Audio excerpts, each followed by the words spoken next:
Alright, folks. Welcome back.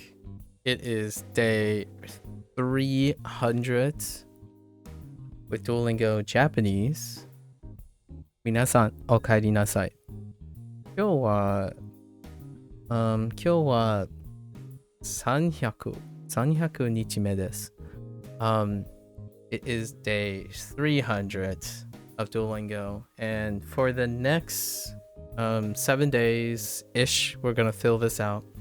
We're doing review, right? Review for our 100-day cycle, our first 100-day cycle, where we're going to, in another week or two, I'm basically spending as much time divided between Japanese and Chinese as much as I can, so that I will do a review session. And that review session is to try to collectively summarize all of the last 100 days of the 300-day cycle, of the 300-day total, right? So 100-day cycle within it, and for both Chinese and Japanese. And they'll probably be two-part series, and they're probably going to be done alone on each day, while like weaving in a Wanikani session at the beginning, right?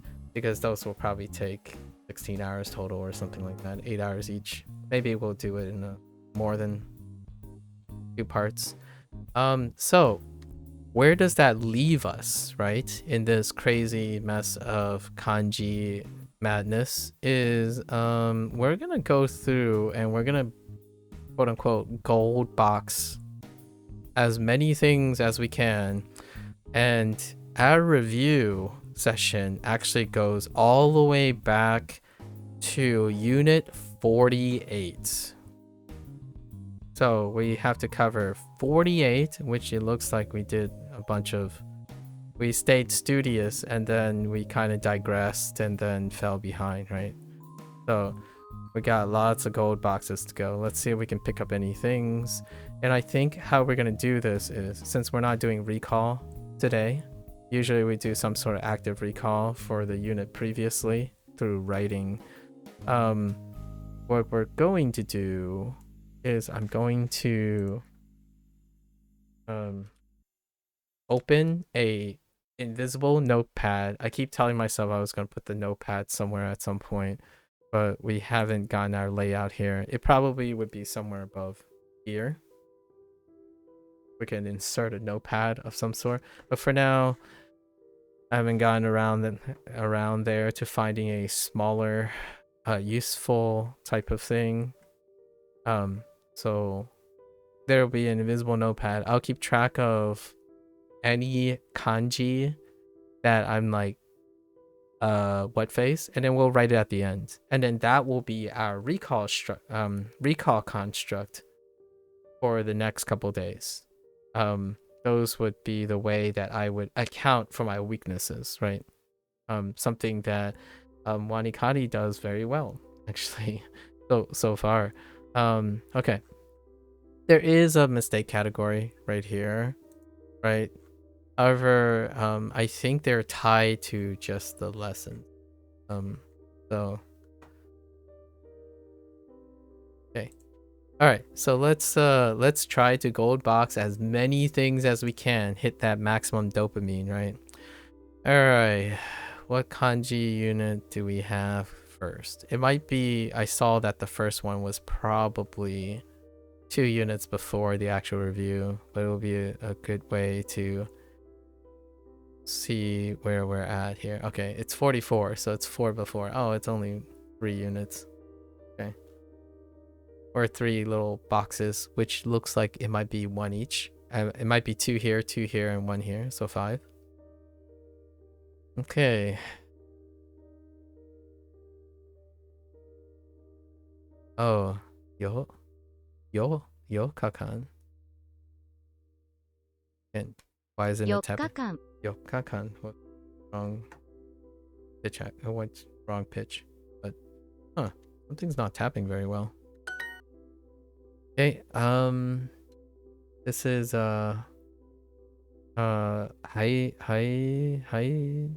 haijitsu, Heijitsu. Oh, heijitsu. Oh no. Write this down. I think I've consistently used hai as opposed to hey for this character. But we'll write that down. Our first one. 4日間 Okay. 4日 4日間.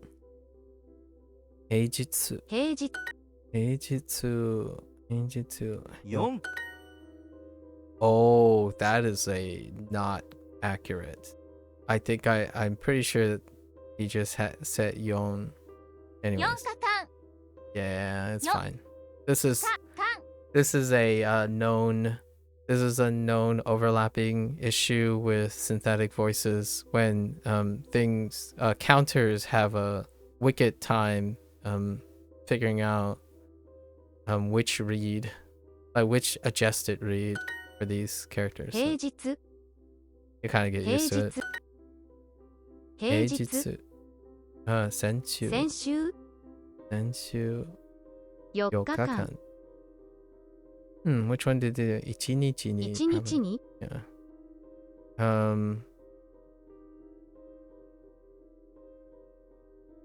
Itsuka. 5日平日 Heijitsu. 平日土産 Miyage. 8歳 Asai. 4日間 4日間. 20日 20日. 平 Heijitsu. 4日間 4日間. Oh, 4日間. よ間 Okay. 4日間 来週来週3月3 3月月3月 No change. No euphonic change. 3月7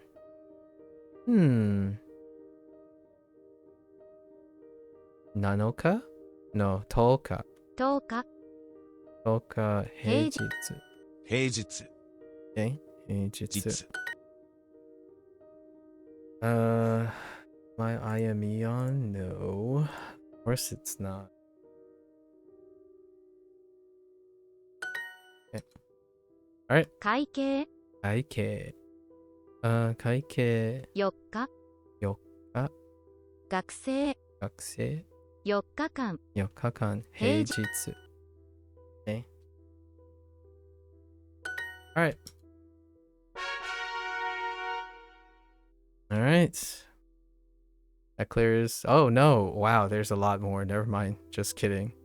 The bars are deceptive. They're not pips. So Wanikani has very clear pips. It's so fun now that I get to compare it with something else. So I'm gonna be saying these things all the time over and over again. Like, oh, you know, it's Wanikani pips versus the arbitrary bars. Although I do have to admit though, like, hear me out here. There's a limitation to resolution because these bars, some of these bars have like, they would need like 50 pips. And then some of these bars would only have like 5 pips. And they stack on top of each other in the sense of if you didn't finish all the previous ones, they will appear bigger. So that's their way of stacking. So if you keep scrolling down, like these are not the same size as these. The bars is nebulous because some of these are really old units or they're really new units. So it's hard to know how many exercises are in these. Sometimes they can range, like one thing could represent like 150 reviews because this character has been used a bunch of times. So if you're upkeeping them, they would appear like different lengths, but they're usually 10 on top of the same block. And to figure out how much roughly, you have to click on them and look at how many times they have been used. So like it will tell you all the units in which it's stacked on top of each other, but it's only stacked in the sense that it doesn't go back. It burns out. So if you've ever burned out all of these as you're going, then the volume doesn't actually change. It doesn't increase or anything. It only increases for the usage that they are introduced. So that's kind of how they organize it compared to, and I'm kind of using some of Wanikani's terminology to overlap between them. Oh, there, Blue Cat. So today we're gonna have a whole potpourri of. Wait, where was I? A whole potpourri of random kanji stuff. So this is gonna be fun. This part is review. Practicing is probably one of my favorite things to do. It's the reward after learning. It should be very chill, right? Very chill, not really all that strenuous. Review is like steady state. Something that requires very, very minimal effort. For myself personally, that's how I feel about it. Learning is where I'm incredibly stimulated and exhausted and can be exhausted mentally. Unless my body gives out. A lot of times my voice will give out. So that's where practice becomes strenuous. Anyways, that's when I stop. I try to stop before my voice gives out. So, 1日に. Okay. 1日に Right. So, oh no. This is day before, so ototoi. We're gonna add ototoi. Ototoi. おととい Sounds so wound up.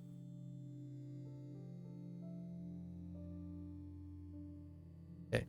1日に It's been a while since I used lots of frequency, like different types of days. Or you have to go because it's getting late here, but I really look forward to your journey even more now that you've added Wani Kari to the mix. Have a good one. Ganbatte. Thank you. Thank you. Arigato. Mada mada desu. Mata ne. And I look forward to it. Yeah. Oyasumi nasai. Gecko. Looking forward to it. We'll have to chat more and more about the Wani Kani. Do I like Wani Kani? It's been 2 days. And I spent a grand total of like 10 minutes. So kind of tough to know at the moment. However, Blue Cat, I have to, I say this quite a lot. I know this makes it sound like a trivial thing, trivialize the question a little bit, but I generally like the things I choose to do. Maybe one day, if I get forced to do something, I'll tell you, and then that's when I feel like there's a chance I might like dislike something or be disappointed. But I like Wani Kani. I bought Wani Kani knowing I will like it. So yeah. You also started Wani Kani? Ooh. Where are you? Are you like vanilla like me? Because I have to wait. So today's Wani Kani session was 5 minutes. And then I talked about Wani Kani and compared stuff for 35 minutes. Because I wanted to make sure that I understand what's going on and whatnot, and how it's making me feel or how it's being compared and whatnot. So it took me 5 minutes today. And yesterday it took me like, I tried to be a little bit more creative. Yesterday was a lesson day, right? We get our first lessons, and there was a lot of fun like drawing and comical things. Today was there were only reviews for today, so it was 5 minutes long. I like it. I quite like it. It's different. So when it's different, it helps me engage with the stuff. Now I get to say things every time. You love Wani Kani, it helps you a lot. That's great. I look forward to it. And that's what I usually hear. So you weren't, I'm not sure. No, you weren't here yesterday. I summarized most of my thoughts going into Wani Kani. So without saying too much, I already like Wani Kani before I started using it. And largely due to the reason, why did I choose Wani Kani to add to my practice, right? To my Japanese session, is largely due to anecdotal and testimonial stuff. The things that I gathered from Wani Kani community-ish at large, and representation from a distance. And I'm very familiar with Tofuku as well, even before I started Wani Kani. And the idea is I invest in people. So I already liked the product before I even bought it. Largely because I have I have enough experience now due to actually language learning, that I feel like I'm consistently able to determine where I'm going to go from here. And you might be asking, well, of course you would add wanikani, right? Well, I didn't add anki, for example. And I kind of went over some of the reasons, at least some of the pivotal reasons and common questions I would answer yesterday during day one. It was like a 3-hour session. I wanted to keep it to 3 hours. Sometimes it can get a little long. So one of the ideas is that I already like wanikani enough that I would think wanikani is worth more than $200 for a lifetime subscription. So my value system is already that wanikani is worth more than $200. So yeah. And obviously I talked a lot about objectivity, rationality, and for myself to, make it like a hot take or something of what I spent 3 hours explaining yesterday. It is definitely, for me, worth the lifetime subscription, even at 300. However, obviously I'm a frugal person as well. When I'm able to save $100, I will do that. And I made the same rant about 2 or 3 days ago about why now I finally invested in Duolingo as well, the 1 year discounted subscription to Duolingo at $60. And my argument is very similar because I had 300 days of value going into the purchase. So another person came by to make an argument about the prospects of, is it worth it after the fact? And oftentimes nowadays, when I have a lot of experience, I usually invest forward in things when I have experience with something, as opposed to buying things based on promises of my own behavior and other people's behavior. Learning over 2,000 kanji in around 2 years for $200 is worth? Yeah. Even less if you want it, but it's really worth. Now here's my argument, since we're on Duolingo's portion now. Learning 550 kanji, meeting over 30 people who like wanikani, and also learning over 1,600 vocabulary over less than a 1 year period for free is also very, very worth. And when I bought this subscription, that is worth more than $60. So as a Spark Notes version of why now I have firmly quote unquote given or paid for something that was inherently free, right? Quote unquote free as in it's not free. I do not think of it as free when you're using a product that doesn't cost you anything. So to summarize my last 300 days with Duolingo, $60 is a small price. $60 is a small price to pay for the 300 days of use. So yeah.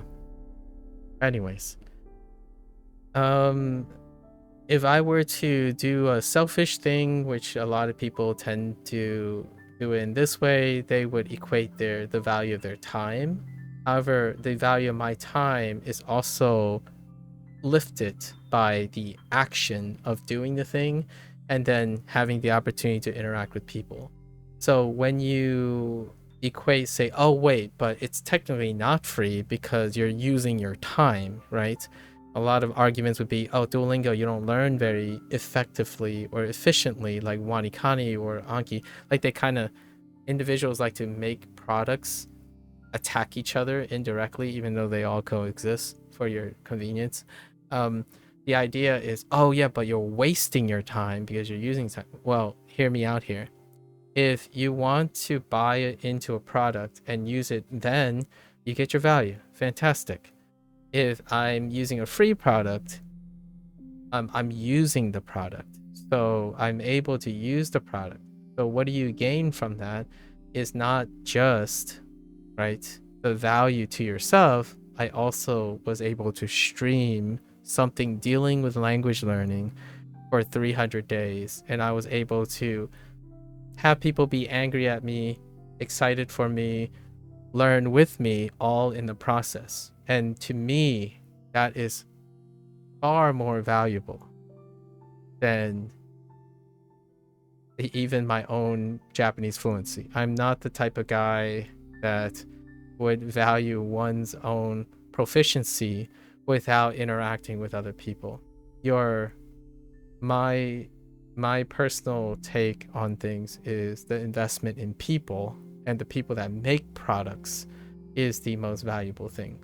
My time is the most precious thing I can give, and when I'm doing something and people give me their time, that is immeasurably more valuable than, say, the weighing of whether a product is worth $60. Like the product itself, which has no feelings, right? The product itself doesn't necessarily have it. It is a great factor to consider, like what is it doing for you, your overall goals and whatnot.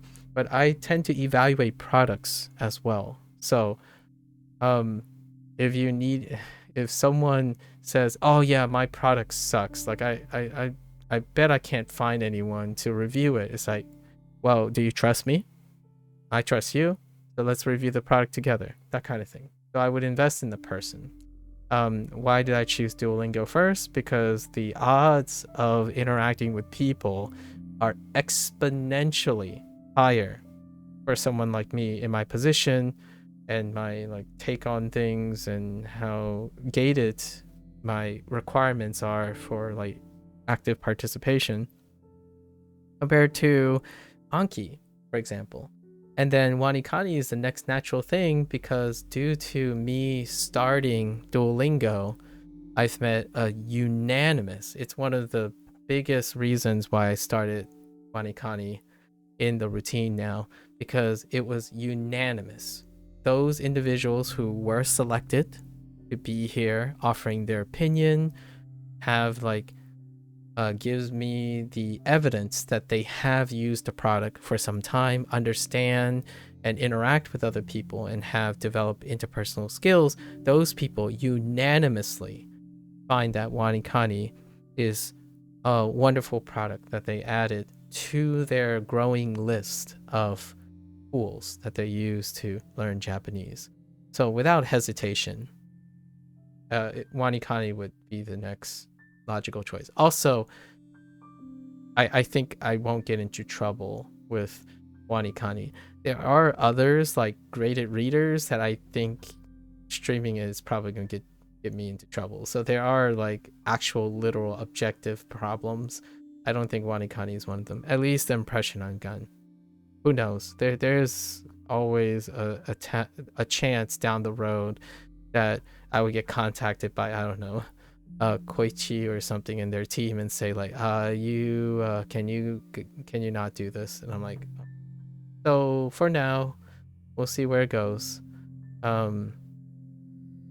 That's always a consideration. Yeah.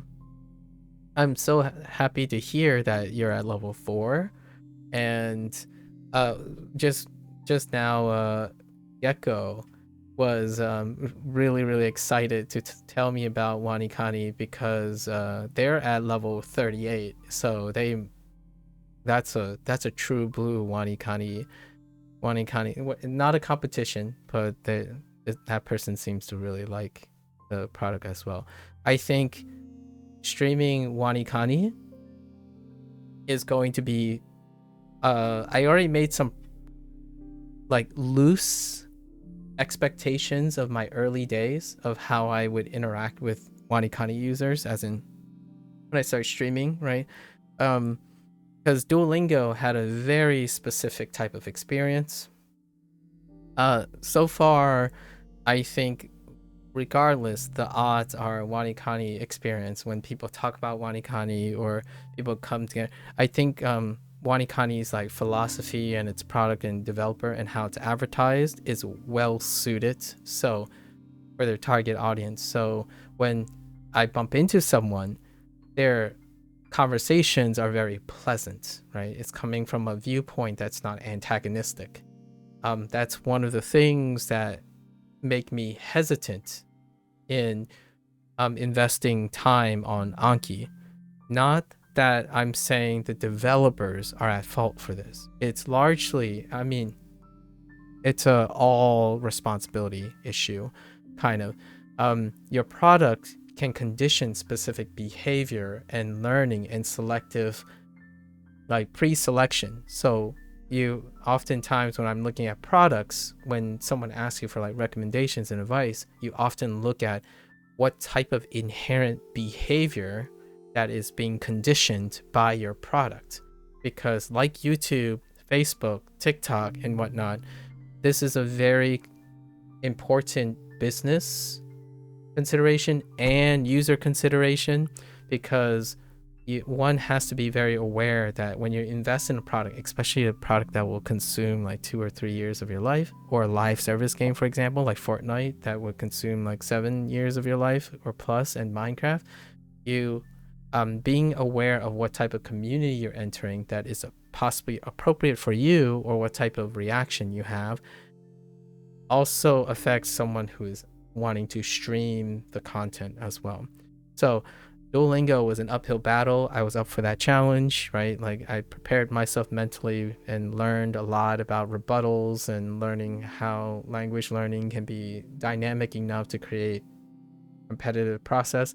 Now, with all that experience, both mixed uphills and battles, I chose Wanikani because it's not the Anki community per se.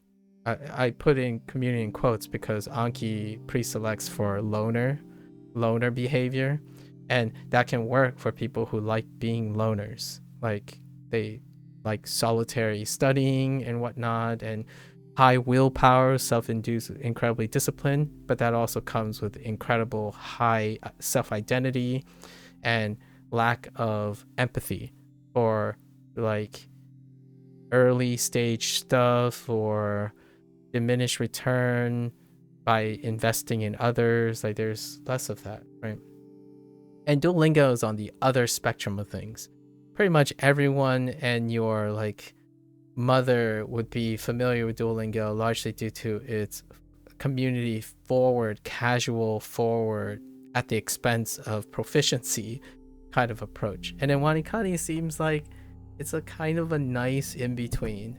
That's the impression I'm getting from the user base that I've encountered. Of course, it's a lot less, and we'll see where it goes from there. And the future product, I'm not even brainstorming about the future product, because 2025 is the year of Wanikani, right? Where Duolingo shows up, Duolingo will be part of the cycle still, because we're going to do Spanish in the end of February to March, but we'll see if we have enough room for a little bit more, right? But Wanikani has been an exceptional interaction as a side product of Duolingo. Like, if I didn't start streaming language learning due to the accessibility of Duolingo, I would not have encountered my genuine interest in Wanikani. And my interest in Wanikani is spurred by people who were willing to share about their language learning.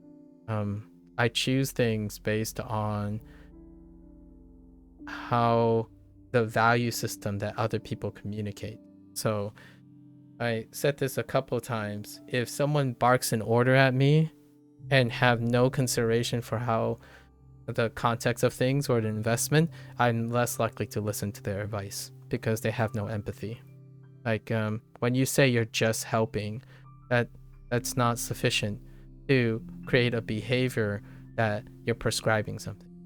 When Wanikani was brought up, nearly every single time after some conversation while I'm using Duolingo, it has often been a place of incredible self-selection into people who think of language learning as a journey, learning things, not necessarily like hyper competitive or objectively focused on comparing things that are very unfeeling. Like, oh man, did you crush out your, like, you should be this by this and you should be this by that. Rarely did Wanikani, because of Wanikani's way of their over, much like kind of like Duolingo, sort of, where they try not to focus on comparative metrics of progress between users, but more comparative progress between you and yourself, while fostering a selection factor for people who understand pacing and pacing discipline, finding time to do something when they're ready, that kind of thing.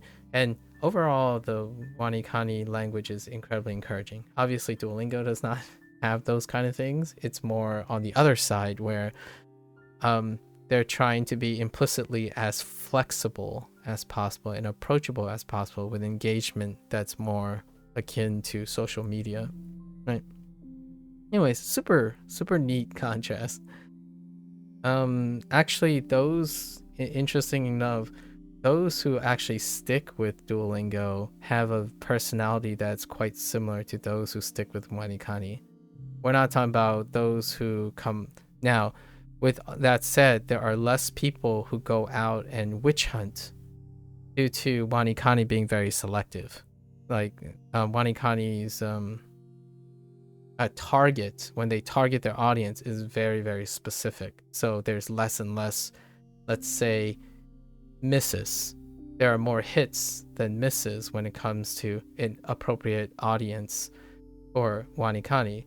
Duolingo's influence is like, you know, it's in a different like in a different dimension than Wanikani. So then you'll have more misses overall, even if it's a specific percentage. Say like Duolingo has 10% misses and 90% success targeting, and then Wanikani has 99%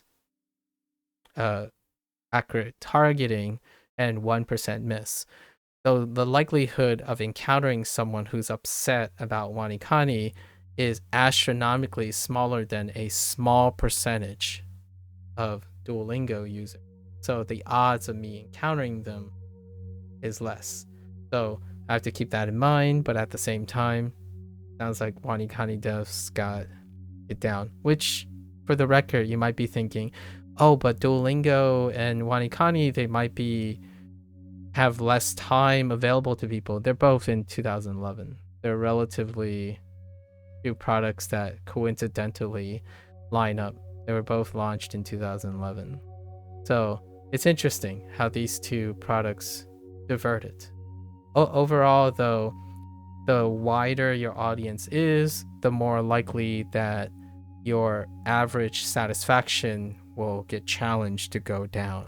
So while Duolingo is handling hundreds of millions, I would say, if I had to take a guess, I don't know if Wanikani developers disclose any of this. Maybe 1 million?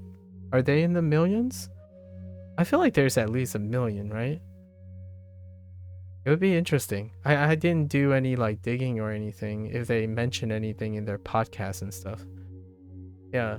So I think Wanikani's community is absolutely a wonderful like village. It's a village on the side where it almost seems like paradise, and I hope it continues to be that way. I don't think Wanikani has that much user because it's kind of hard to do it later on. I see. Oh, that's what Gecko said as well.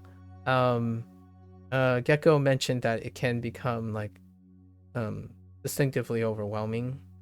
It may become like overwhelming at times, and we'll see where I land on the spectrum of things, and then how I will negotiate that stuff, right?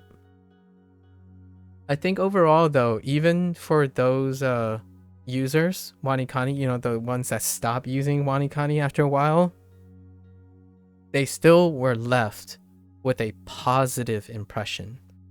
You know what I mean, Blue Cat? Like the way Wanikani's language is being taught, like said, like the person that's typing is Koichi, probably, who types the messages and create the layout. It doesn't make you feel awful when you leave, right? You don't have to get to level 30. Even getting to level 30 is so good. Yeah, exactly. So, and the developer, the way it's, the feedback and stuff that it goes into the language and stuff makes it feel nice as well. They don't force you or implicate that you're a failure or you should do better, or there's no like fear that's constantly being reinforced, which some apps they try to throw in a little here and there, like some guilt tripping or like, and then there are some other apps that do this artificially, as in what I mean is unintentionally, sorry, not artificially, unintentionally, like Anki. Anki definitely is an unintentional design. So an unintentional design is what I mean by, if you have something that is completely distilled into objectivity and metrics, you are also going to likely selectively but unintentionally select for the highest retention for people who have less subjectivity in their judgment, right? And that's very excellent for analytical thought and progress-oriented things. However, it also means those people are less focused on balancing that perspective off due to it's kind of hard to do it later on. Sometimes you don't have to complete the whole thing and still feel like you're well accomplished. These statements occur when you have a product that combines an element of subjectivity and nurture with the hyper-aggressive metrics, if you know what I mean. I know many people don't like Anki, but for me it's so important for a Japanese. So that's fair. That's fair, right? However, you're not using Anki as your baseline. You are someone that has started Wanikani and you're talking to someone who's using Duolingo right now. That's very different from someone who is selecting themselves hyperactively to focus on metrics. Because if you start focusing specifically only on metrics, right, it makes you very objective. Certainly, don't get me wrong, it makes you very objective. Now, when you talk very objectively to other people, are you going to get those people to join and with you and participate with you in the product? In my opinion, usually the most effective way to use metrics is to demonstrate how the other person doesn't have your metrics. And that, to me, is using fear and inadequacy by comparison. That's the main motivator for a metrics forward approach to getting someone to do something. And that can work really well. School does it really well, right?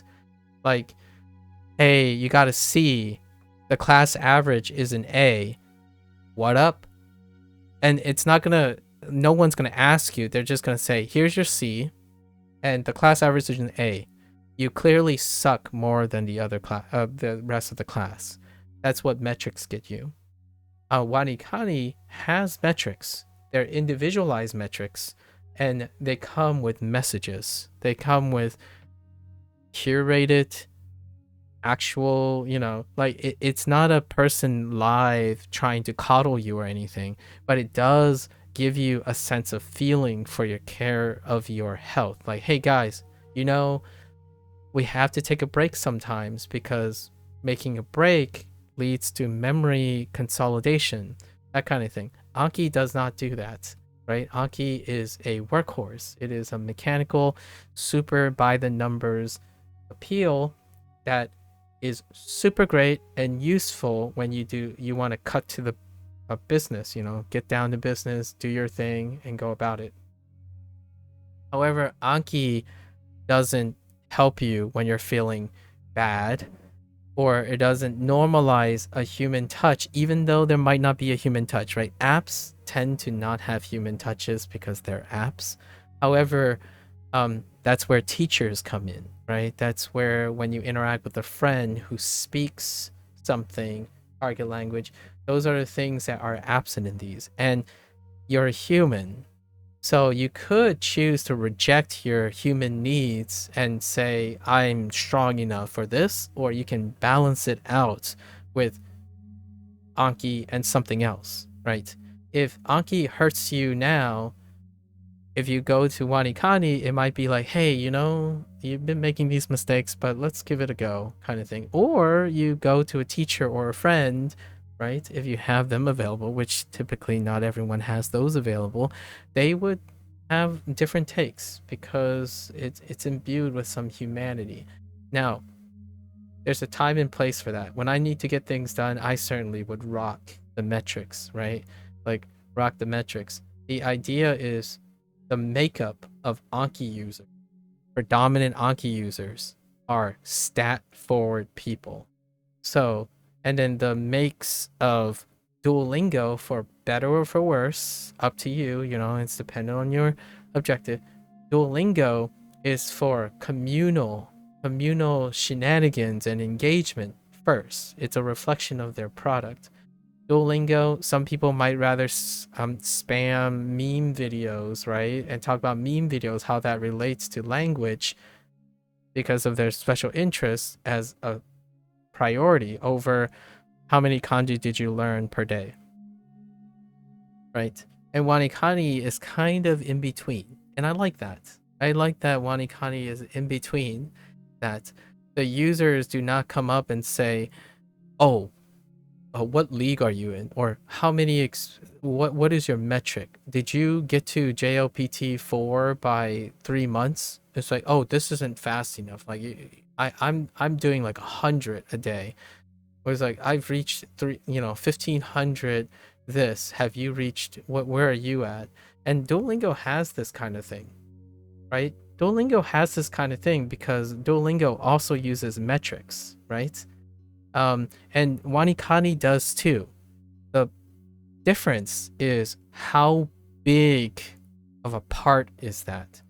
Like when you say level 4, that sounds, I know this might diminish someone's, when you say level 4, it's hard for me to appreciate that, but what you often say with the level 4 is there's a need to explain, I'm level 4 and I love Wanikani, right? You don't need to for Anki users, they would say something like, not saying all Anki users, but a lot of predominant Anki, they would say, I've just reached 1000. Okay, does that take long? Does that, like, how do you feel about it? It's like, well, I got to 1000, I need to get to 2000, so meh, like I need to get to 2000. Like, okay, are you enjoying using Anki? Like, have you tried new, like, make it a little more fun or interactive? It's like, no, I just need to get to 2000. Like, I need to get to 2000 by the end of this year. I'm like, oh, okay. That's kind of how I feel about it a lot of times. That's the impression I get. Meanwhile, in Duolingo, it's all over the place. Like, there are people who hate it. There are people who kind of like it. People who just spam memes that are part of the Duolingo community, memes and stuff. And that is a lot more human-y than someone who comes by and tells me what rate of learning that they've done or how many decks they've done, which I can't possibly relate to. So just thought I throw that out there. I think there are times that if you're like really, you want to get into the gym, right? You got to work some kanji. Anki's that time. So you go for like a 30-minute Anki workout, and then you come home and you want to chill and practice some Wanikani, and then chill with another person who's doing Wanikani, and then suddenly you want to go online and like, you know what? I wonder what's happening in the Duolingo meme channel. Like their channel is basically a meme thing, and you're like, hey, I recognize some of these words and stuff because they're meme video is using a target language that I'm using. That's kind of like the illustration of what I mean by the priorities of these products. And then there's one other one that I had considered, but I think you would get slapped with copyright problems, is readers. Like Satori, I would love to be able to read Satori readers and have people read along with me, but I'm pretty sure I'm gonna get slapped with copyright, so we can't really do that. But that would be the other type of one of the other type of personalities or like enrichment, behavior enrichments. You try Satori Reader, but it was boring for you. I'm sorry to hear that. Maybe because the stories weren't really engaging. I think graded readers are very tough to be consistent because they're very bound by the person's interest or investment. Hear me out here. You did not like the stories, yeah. Hear me out here though. If I were to read those stories, right, and I would make them what I could challenge Satori Reader and say, this is under fair use. I want to read your stories, but I want to make them into something entertaining for other people. So like, hear me out. It's very different for reading the story by yourself, right? Sometimes stories, they're not interesting, and like it's based on your own experience, right? But sometimes, hear me out. I haven't played Elden Ring, for example, right? I haven't played Elden Ring, like literally myself, because mechanically and intellectually, it's not there for me, right? After like a few Souls game kind of thing. However, when I see someone else engage in it and made it like a blast, or like how goofy they are, it could end up being interesting. So that was kind of my idea behind, if I could email someone and say, what happens if I were to use your product? I know it is your product, as in the stories are copywritten and written by someone, but what happens if a streamer were to do like their own flair on top of their reader, where basically, oh yeah, this story's like, this is kind of boring, let's talk about why this is boring. And then you, right, you, instead of using the story as what is baked in, you could come on and tell me why you think this part is boring. And then we could sit there and say, how do we use our Japanese to make this less boring for us? Right? That's what I was doing in day one of Wanikani, by the way. So in day one of Wanikani, you know, they were showing radicals, right? Like for you, like for instance, the river radical, right? Kawa. I and Blair, we were like, no, this is clearly a highway, you know, and this is like the on ramp of that. That's what I mean. Like, you can develop and create new mnemonics with other people, and it would be like a goof. It would be a blast. Something boring can be engaging when you can see it through a new lens. Unfortunately, I'm pretty sure I'm still going to get slapped by copyright. So that's the idea of fair use on the internet. It has to be transformative, and that's why reaction videos are like a gray line. When you react, you have to substantially add the transformative property of someone else's IP. I try not to get into that region. So there was a couple of times people wanted me to react to something, and it gets a little dicey. So nowadays, I think Wanikani is fine because I'm actively trying to make it. I inherently make things more a big deal than they are. So hopefully that's sufficient for the Wanikani devs not to yell at me. I think Duolingo has done less, like hasn't done too much for me that I can't make it something more than it is, right?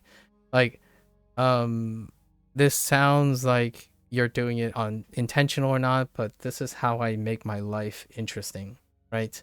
Every day I get up and I challenge myself to make my life even more interesting than it was before, to me and maybe possibly to others, or who like encourage others to do so. So yes, when Duolingo is boring, which it hasn't been yet, it's not necessarily only Duolingo that's doing it. It's me that's doing it. So it's unfortunate that Satori Reader didn't have something that you were very interested in, and I think that's one of the big risks involved. There aren't a lot of like strictly dedicated live service reading apps, largely due to the high chance that the content itself does not resonate with very specific generations, right? Like, especially Satori Reader struck me as something that they would hit a lot of copyright issues or something if they were to piggyback on like popular forms of media from Japan, right? You read visual novels, they're more fun. Exactly, that's what I mean. So, it would reach a very contentious point to normalize something like Satori readers to visual novels, like VNs and whatnot. That's a thing that makes it a hit or miss because there is two very distinct groups that learn Japanese. Those who are inclined to take a more subtle, pedantic look at story writing versus like a vlogging perspective. And then those who grew up with the attraction of VNs and pop culture. So it would be interesting if someone tackled that. But the idea is you wouldn't even need that service. You hit up a VN. And then there are data mining databases, for lack of a better word, like algorithmic ways to prioritize VNs so you can continue to enjoy visual novels. It's how you're competing, right? For example, Satori Reader developers probably are aware that they are competing with individuals who basically enjoy visual novels, high likelihood that they're enjoying anime, or manga and visual novels of the sort. So they could have, I'm not a person who's used Satori Reader, but my idea would be they probably deliberately strayed from that in order to not to directly compete with that. Products that coexist as a live service model tend to try to avoid competition. They try to fill in a service that will be hit or miss for the non-target. It would be missed for the non-target audience, but it would be a hit for the target audience. So much like Duolingo, Anki, and Wanikani, they are very distinctively pre-selected enrichment for specific type of people. And that's why when someone uses all three and they like all three, it would mean that their preferences are mosaic, as in you can jive with more than one type of product. Now, there are things that become very selective, and I think visual novel is definitely one of those things. Reading material is very, very selective, far more selective than how to approach learning radicals, for example, or how to SRS kanji. That's a little bit wider, a little wider perspective. How do you like your visual novel? Yeah. I'm curious if anyone tackled that competition wise, competing with visual novels. It would be a very, very strong competitor. Like they would need a very, very excellent start. Interesting. Anyways, let's get back to this. Sorry for the rant. 1日にえ1日 Where are we at with time? Okay. Ototoi is one of the weaker ones. おととい え1日に Oh boy, I just heard Suitachi. Suitachi ni. I don't know if I've ever heard Suitachi that read in that format ever. So it's a known duel. 1日に Okay. い日に Ichinichi ni. おととい、 Ototoi. おととい、 Okay. Suitachi. 1日、 Suitachi.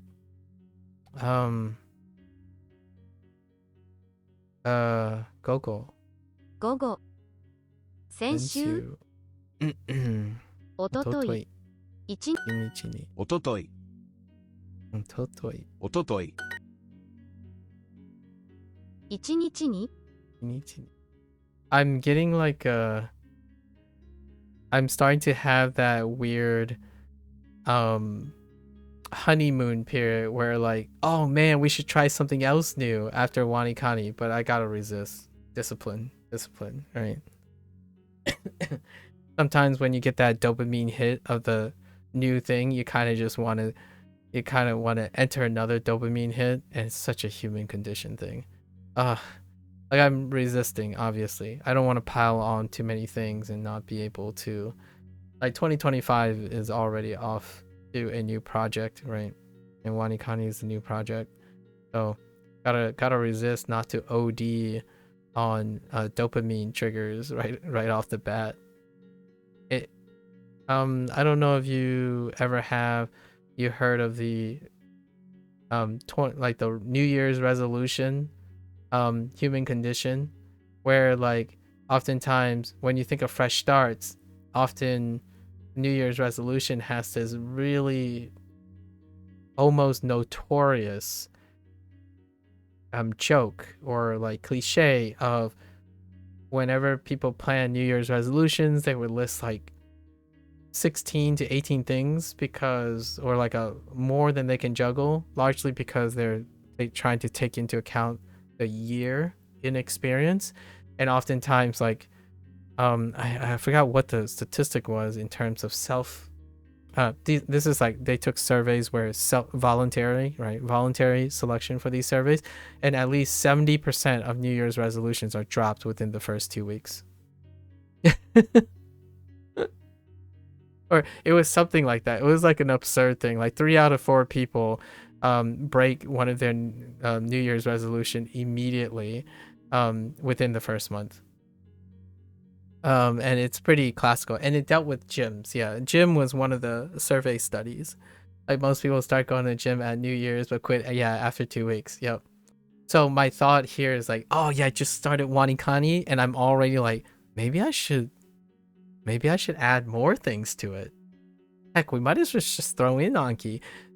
Obviously, I go through this every year. So we've already laid out all our plans. That's what's the idea. I laid out all my plans in the last 2 streams, like before New Year's. And the idea of having some immediate plans to pave the road to your goals is to actualize the plans. I resolved to continue eating food for years. That is such a safe way to go.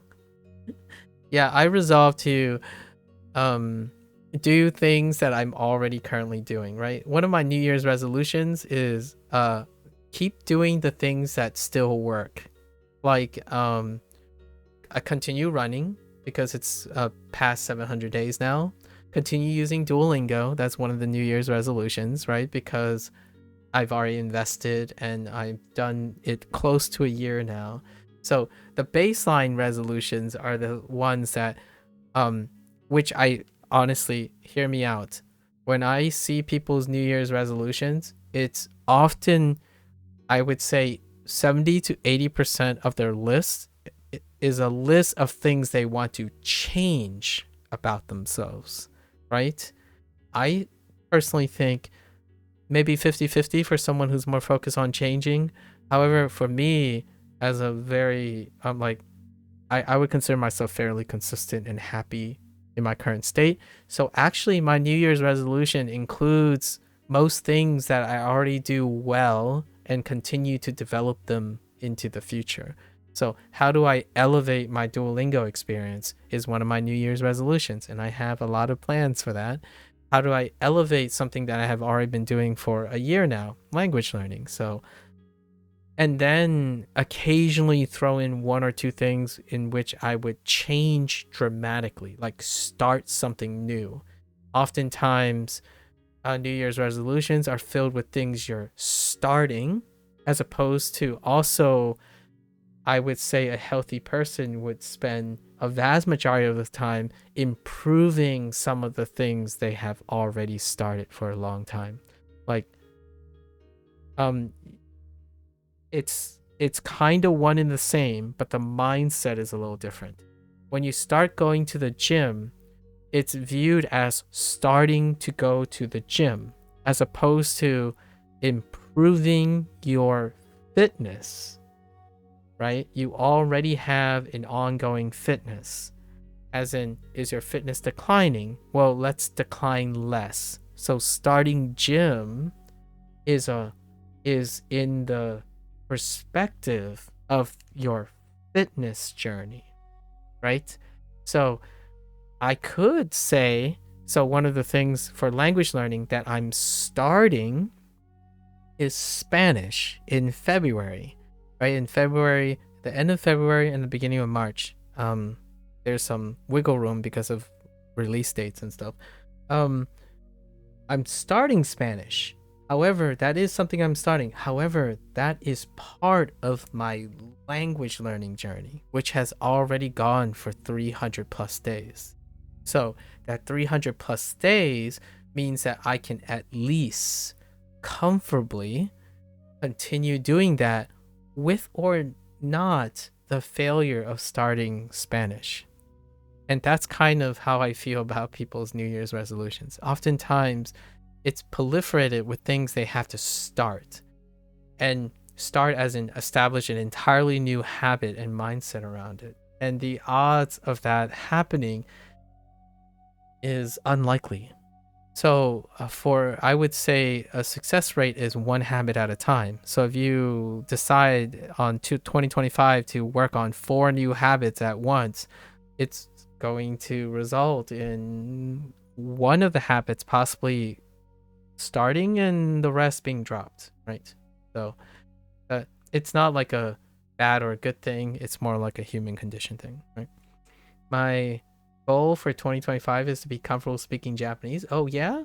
And have you already started speaking Japanese with someone or something, or with yourself, or in some way already? And then you just want to become more comfortable with it, right? Or are you saying to be comfortable? That's interesting remark. Like, are you not comfortable with speaking only to yourself? Okay. Do you mean that you just want to become more comfortable in every way that you're already doing it and maybe some more? Or are you always uncomfortable speaking to yourself?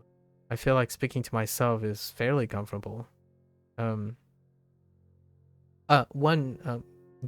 To keep in mind, when I say comfortable, I can feel comfortable.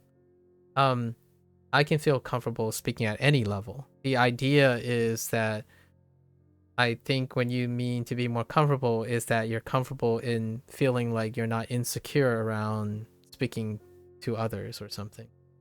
Yes, I understand, Jen, but can't really speak a different language to strangers. Yeah, that's what I figured. Here's one that would be interesting. When you speak to another person in Japanese, have you ever asked them if they were uncomfortable? I don't know if this will help or not. I'm genuinely curious if when someone is speaking a different language, like a target language, to a stranger who speaks in that target language, do you ever ask if they're uncomfortable? Okay.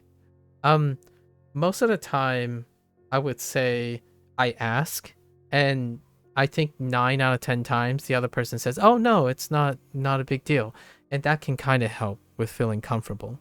Like, what I mean by that is, there's a difference between feeling comfortable speaking a target language versus being competent in the language. And what I mean by that is, you can be both comfortable and competent, but you can also be comfortable and not as competent as you think, right? I know that competence and the feeling of competence comes with comfort. There is another option. There are other factors that can make you feel a little more comfortable. And knowing that when you're talking to someone, that other person's like, nah, nah, nah, nah, go right ahead. Instead of voluntarily waiting for them to say that.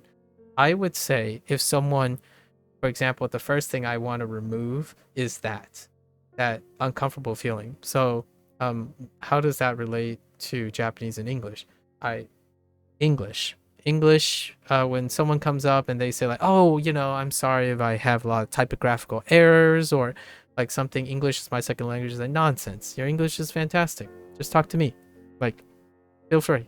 Like, I misspell things all the time. I drop words, and hopefully my English doesn't make you feel uncomfortable, because your English does not make me feel uncomfortable if you were to ask. However, most of the time I like to think that target language users do not ask the other person if it's uncomfortable. And what happens, in my opinion, is yes, certainly uncomfortable comes from inside a lot of times, like, oh, you don't know a lot about the language, or maybe you don't know enough to make yourself comfortable.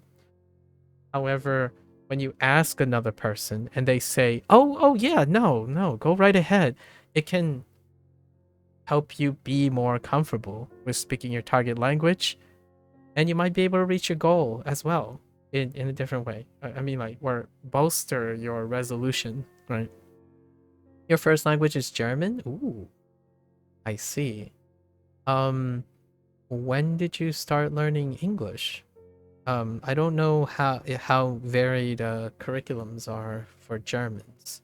When it comes to English, do you learn it alongside German? My first language is Fujianese, so it's kind of hard to type that since I never learned how to write. 3時半 In Germany, you learn English in school for 6 to 7 years. Okay.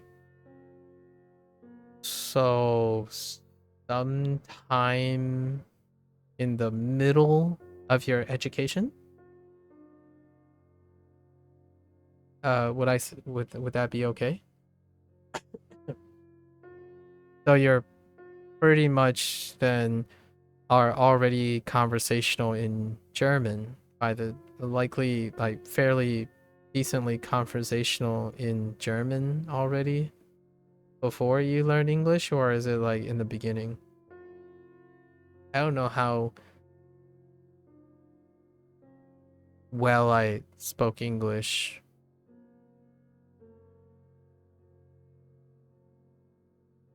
Because mine was like simultaneous. You had to know Fujianese, and then English was the educated language, and then Spanish was like when I was already set in English.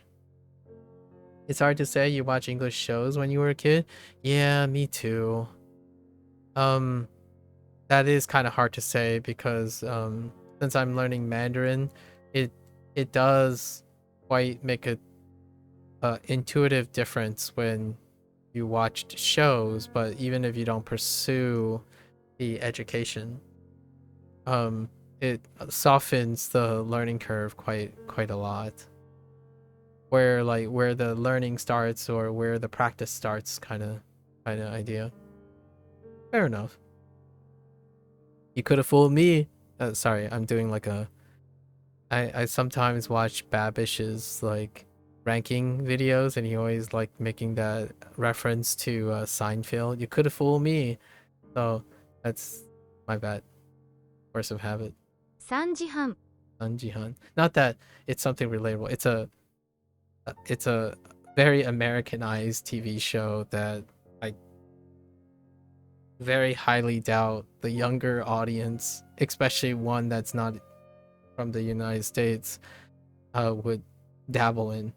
I would be very, very shocked. You know Seinfeld, but do you know the reference I'm talking about?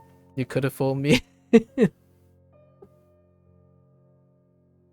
I'm pretty sure it's from Seinfeld. It might not even be. I haven't watched Seinfeld, by the way. Even I Yeah, like I don't know Seinfeld either. Like what I mean is I know Seinfeld exists. I myself have not seen enough Seinfeld to be super confident that's where it is. I remember like in the video in Babish's videos, it had that chime, the Seinfeld chime, I think, which reminds me of the show. But I myself have not seen the show, or I've seen like bits and of it. I'm not very. I'm more a Bob's Burger kind of person. Although, admittedly, that's kind of like Seinfeld. Uh, Bob's Burger, you know, Rick and Morty. Dear Me, do I say Family Guy? Some of Family Guy, Futurama, that kind of thing. Do I know the website Boon Pro? I do know of the website Boon Pro. Yes, the grammar site. Boom Pro. Boom Pro is basically a play on Japanese grammar, like the word. Someone explained this to me before. You were thinking about testing it for grammar? Ooh, there's a test? Interesting. I might consider that. There's a test for grammar.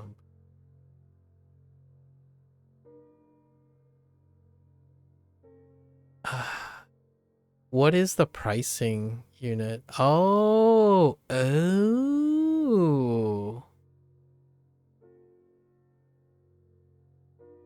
So they have 20% off until January 7th.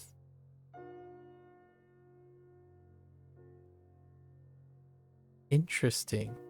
Limited access review, okay, along with reading, okay. Boom Pro Premium has complete access to Boom Pro SRS reviews, text, and more. Boom Pro Lifetime. Yeah, there is a, but hear me out here. Hear me out. Hear me out. It is using the model that Wanikani is using as well. Like it's one of the models. We talked about this a little bit. However, hear me out. 2026 could be a Boom Pro year. And this is more than one language, right? I'm pretty sure this is more than one language, right? This is like, oh no, it's just Japanese. Just kidding. Oh, I thought they might have had other language functionality. But you know, if I really like the product, Boom Pro, people like Boom Pro so far. I think I had about 7 or 8 people mention Boom Pro. That's significantly less than Wanikani, but Wanikani was like 30 to 40 people, and then Anki was like in the hundreds. But that would be interesting. Many people use it with Wanikani and says good combination. You can even add books like Genki to your decks. Really cool. I have to check if Boom Pro is cool with streaming it. So other than that, I probably just use it for personal things. So you wouldn't be able to see me do anything or make commentary on it. So I could probably say things like, "Oh, I tried Boom Pro." That's about it. Yeah, the Wanikani thing, I scavenged the internet and whatnot for evidence that it was okay, and then we had to figure it out. Maybe. They have a lifetime subscription. I might invest. I like investing in products up front when I already know what I'm looking for. Intriguing. I haven't bought any textbooks yet, and I'm not entirely sure. Hear me out here. I was thinking one of the other projects that I could do, because Genki and Mina Nihongo was Mina no Nihongo was brought up a ton of times.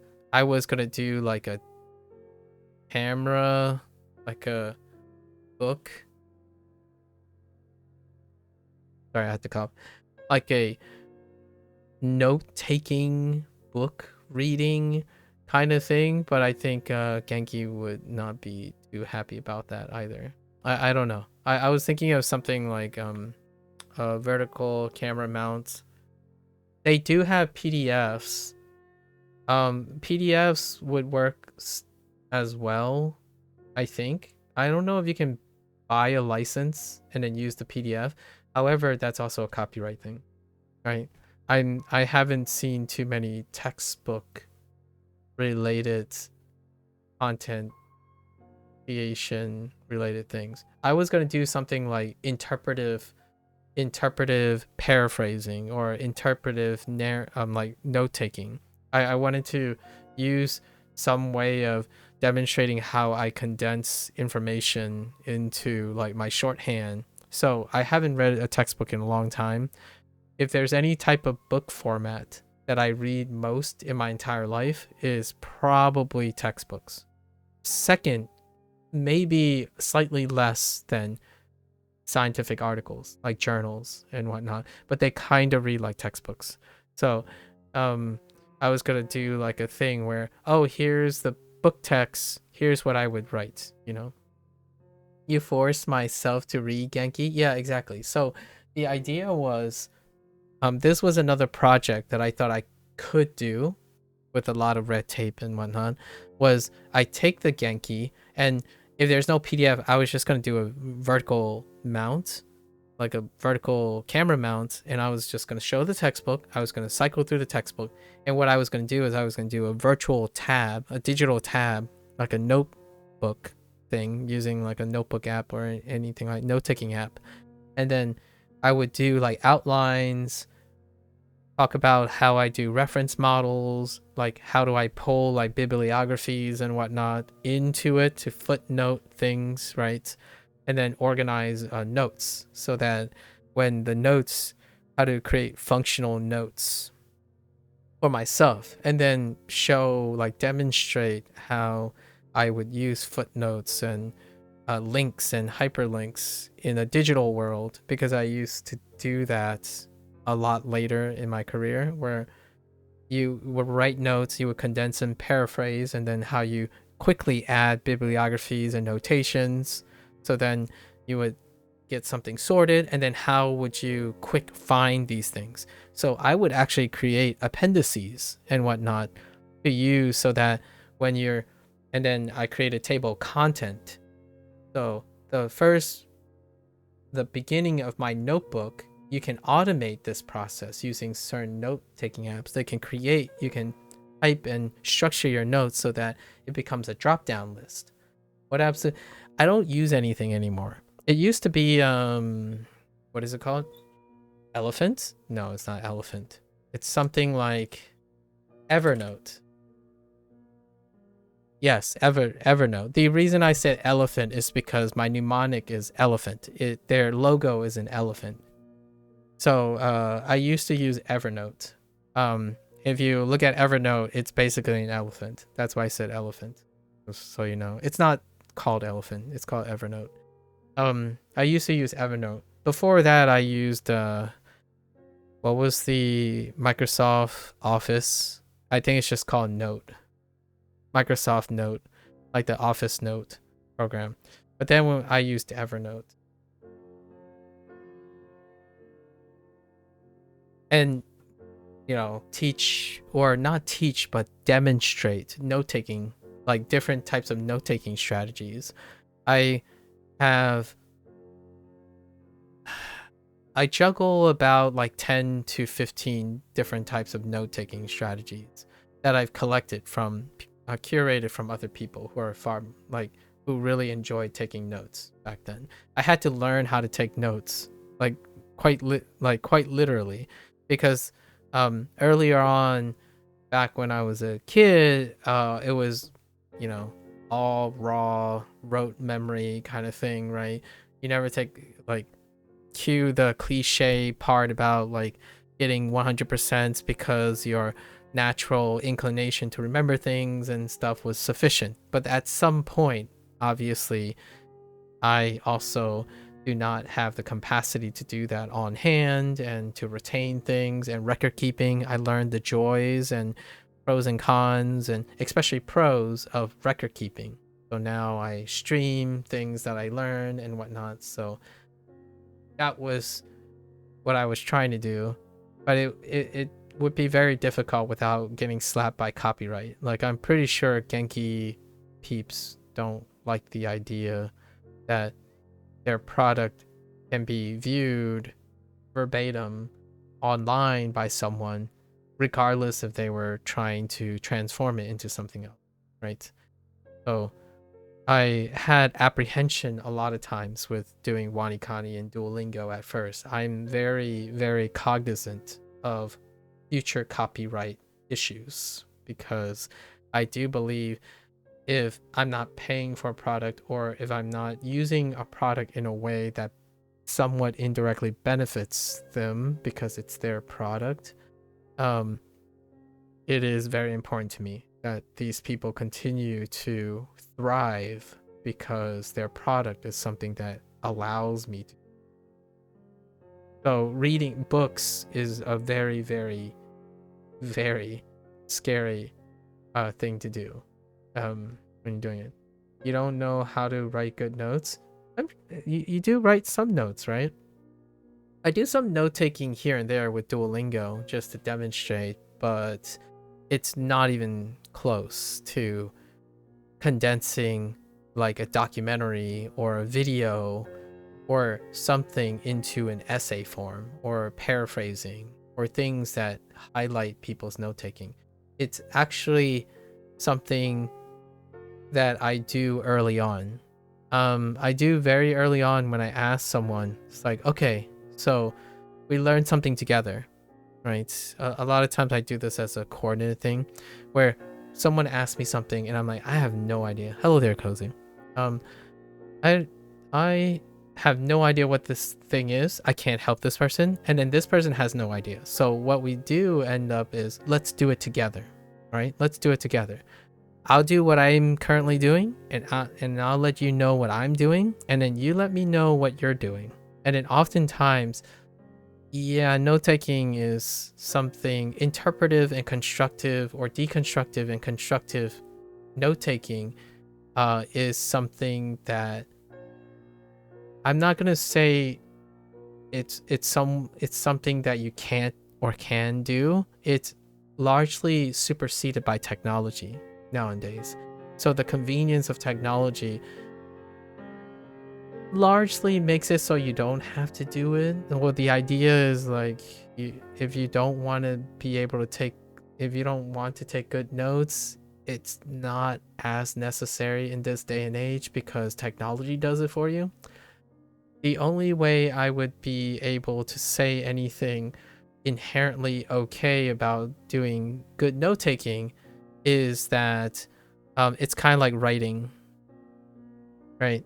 You can make an argument that, well, you type all the time and then there's text to speech and speech to text kind of thing. It supersedes this. Writing good notes, or actually we're gonna not use the word good here so that it doesn't sound biased. Writing notes deal with a construction and deconstruction process. So how is that useful in, like, for example, language learning? If you're writing language, it's actually specifically very attractive or provocative in language learning, because when you're constructing and deconstructing, you're creating sentences. You're creating sentences, topics, and you're conversing with yourself. Or you may converse with yourself. And you're learning forms of expression. Now, you may not always. So the idea of copying notes is different from writing notes, right? When you're copying notes, you're not practicing these. That's what technology does quite well, right? Take a screenshot, record it, it's all there. You don't have to condense it. And then there's technology, which deconstructs and constructs and deconstructs for you. So that means you don't do any of these as well. So if I had to say try to take notes, and not try to take notes as in things that are not interesting to you. I'm talking about what's another form of taking notes that it's going to be permanent to you. A journal. A journal is an act of including a lot of the skills that involve taking notes, because you, as a taking a journal, you will attempt to write what is interesting to you. Hopefully, because your life's journal is things you write about. And you might be thinking, oh, well, when you start, you're probably going to have nothing to write about. Well, try to write one thing. And then tomorrow, try to write that one thing in slightly more detail. And then write 2 things total. And so on and so forth. And what happens is there are going to be a time where you learn to see what is interesting to you. Now, what does that do with textbooks? Well, if you're not in school, right, and no one's dictating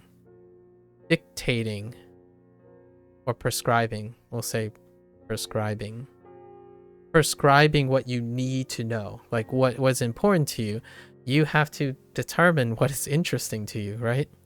So when you write notes, be it in real time,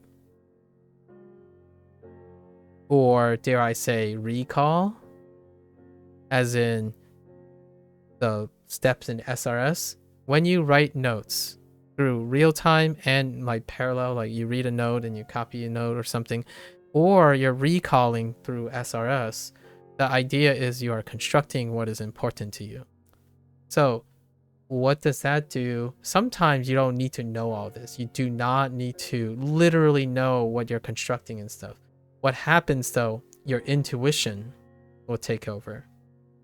With proper note-taking and interest and journaling, that your intuition takes over and you often become more expressive than you already are.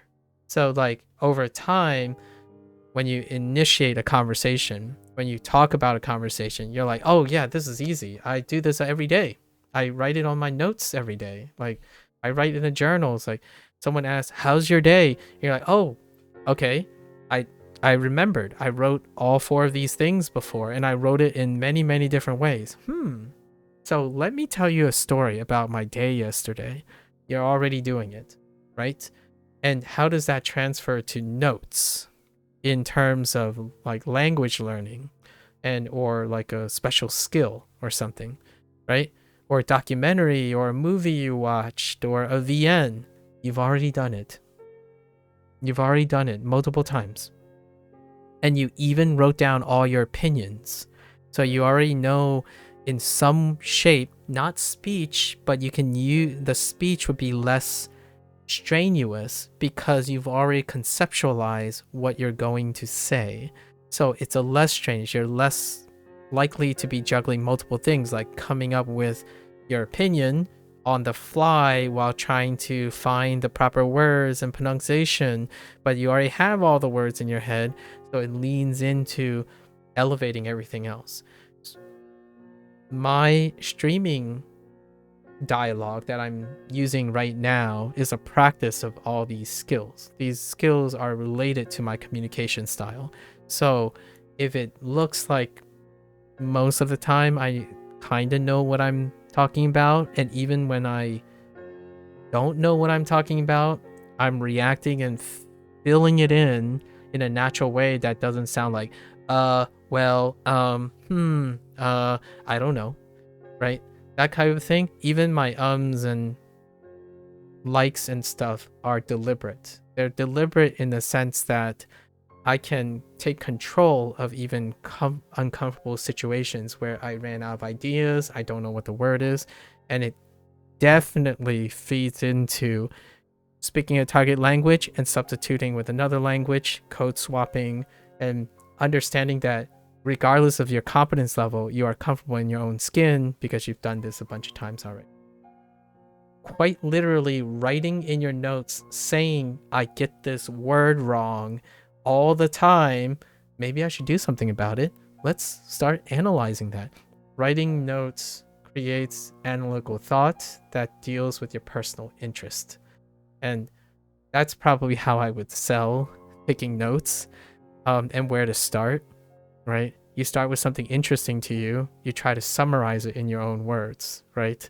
Highlight all the things you care about, highlight the things you may not care about, but hey, you know it's there. And then in the future, you might be thinking, oh, I don't care about this aspect. How do I get myself to care about this aspect? Because I absolutely love the Japanese language, but I really, really dislike onyomi, for example. Or I'm making up examples as I'm going, but generally speaking, that's kind of a thing that I really did hope that most people, kids, especially kids who do well in school going up, these are the things that they end up intuiting. Whether they like note-taking or not, or find it useful at some point as you progress through formal education, you are challenged with using this skill, right? And this skill is a form of expression. So, if you wanted to know, for me, how obvious it is that individuals don't take notes or paraphrase or construct or deconstruct, you can ask them a subjective question about an objective observation and listen to their response. I would say nowadays, at least on the internet, and you can factor in like how serious it is, how they portray the seriousness of the things. With all that said, the vast majority, over 50% of people, are incapable of typing a coherent, concise description and paraphrase that's appropriate for the medium that they're using. So for example, someone says, okay, you only have 500 characters on a YouTube chat message, right? How can you convey and be expressive that is resonating to the own person? Like, I feel like this is a wonderful aspect of this movie when they incorporated some of my favorite colors. Instead of saying, the movie looks good. Right? So there's an act of condensing it way too much. Like you just summarized the 2.5 hour movie in it looks good.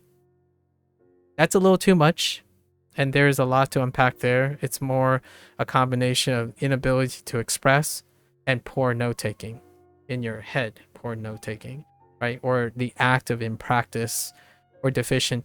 And poor as in not a bad thing, more like there's no incentive. I don't think there are people around that, like Blue Cat, maybe even Churn, Cozy.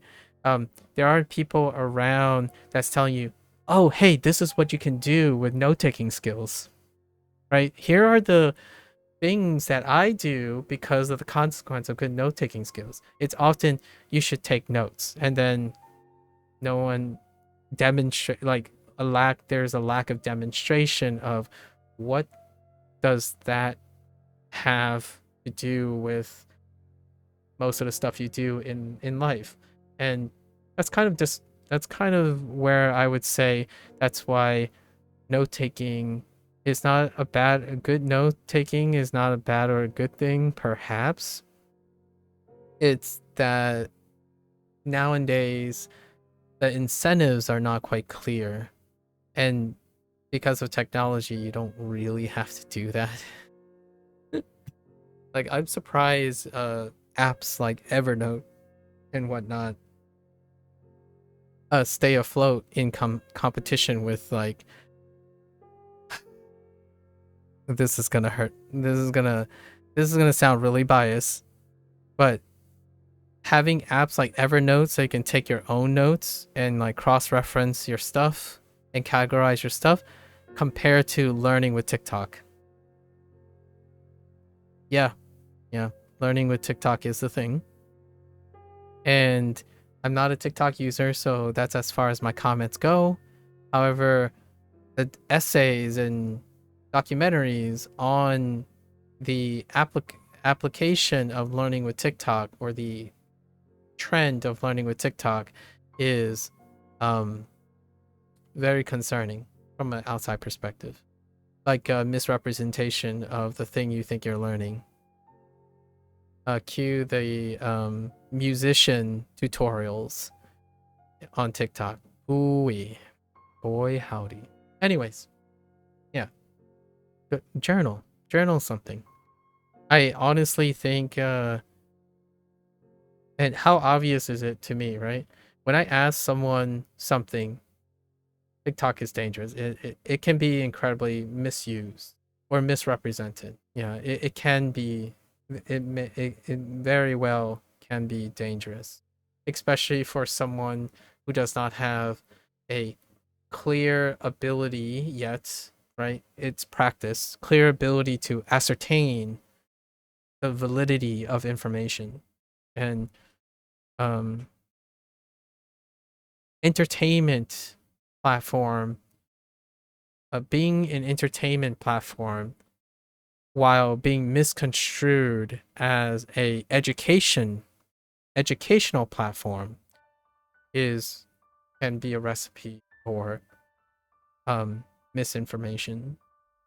So TikTok, by all stretch of the imagination, is an incredibly entertaining platform for sure, like for entertainment. Like, however, it requires a lot more moderation and ability, or separation or segregation or clear labeling system to distinguish between what is vetted information and misinformation, or opinion pieces from objective, like factual, fact-checked pieces. There's no distinction between them. So then you have perceptions that are wild. Like, for example, here's a language related thing.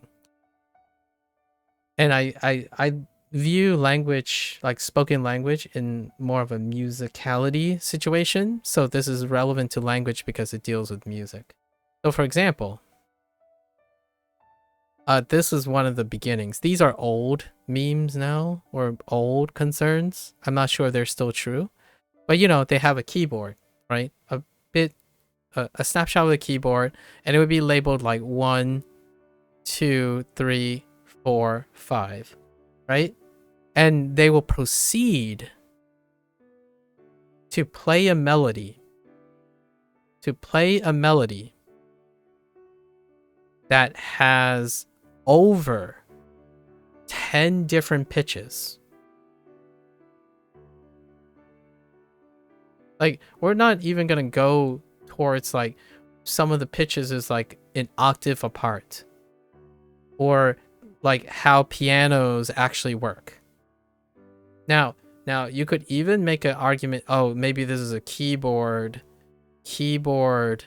with a defined, like a mixed up tuning or something. Maybe like a digital keyboard with different types of tuning. Sure, what have you. It's still relatively difficult to arrange it in this manner. And then the tutorial would be, this is how you play like Harry Potter's theme song. Like, in no possible way, in no stretch of the imagination, that this it's probably something like this. Even within this 5, your sample when you're playing involves more than the possible pitches produced by 5 separate keys. Oh, how is this related to language? Imagine listening to Japanese, right? Like imagine Mandarin. You would be convinced at some point that this could be related to tone, quote unquote, tone deafness when listening to language. Right? Like, oh wait, I thought this pitch is like, wait, how does this and this have 1 octave in pitch change? Like, that's absurd. And you don't have to be a musician to see that. However, TikTok is so powerful that if you see enough of these videos by mere exposure, one may intuit that this is how pianos sound. Right? You're like, oh, okay, well, it's just 5 keys. I can learn to do it. And then meanwhile, the perception is already warped, the high heaven, right? And this is something about music. It's about playing on a keyboard. Where that's a area that I feel okay. I guess if people mix up there, now we start thinking about drilling, saws, soldering, like the gunpowder, right? Toxic chemicals, toxic compounds. Then I start to worry, right? That's kind of the idea. It started with being funny about music being misrepresented, like a guitar where it shows like the 5 strings on a guitar and it's like labeled 1 2 3 4 5. Well, the first thing you learn about a guitar is all the open string sounds, right?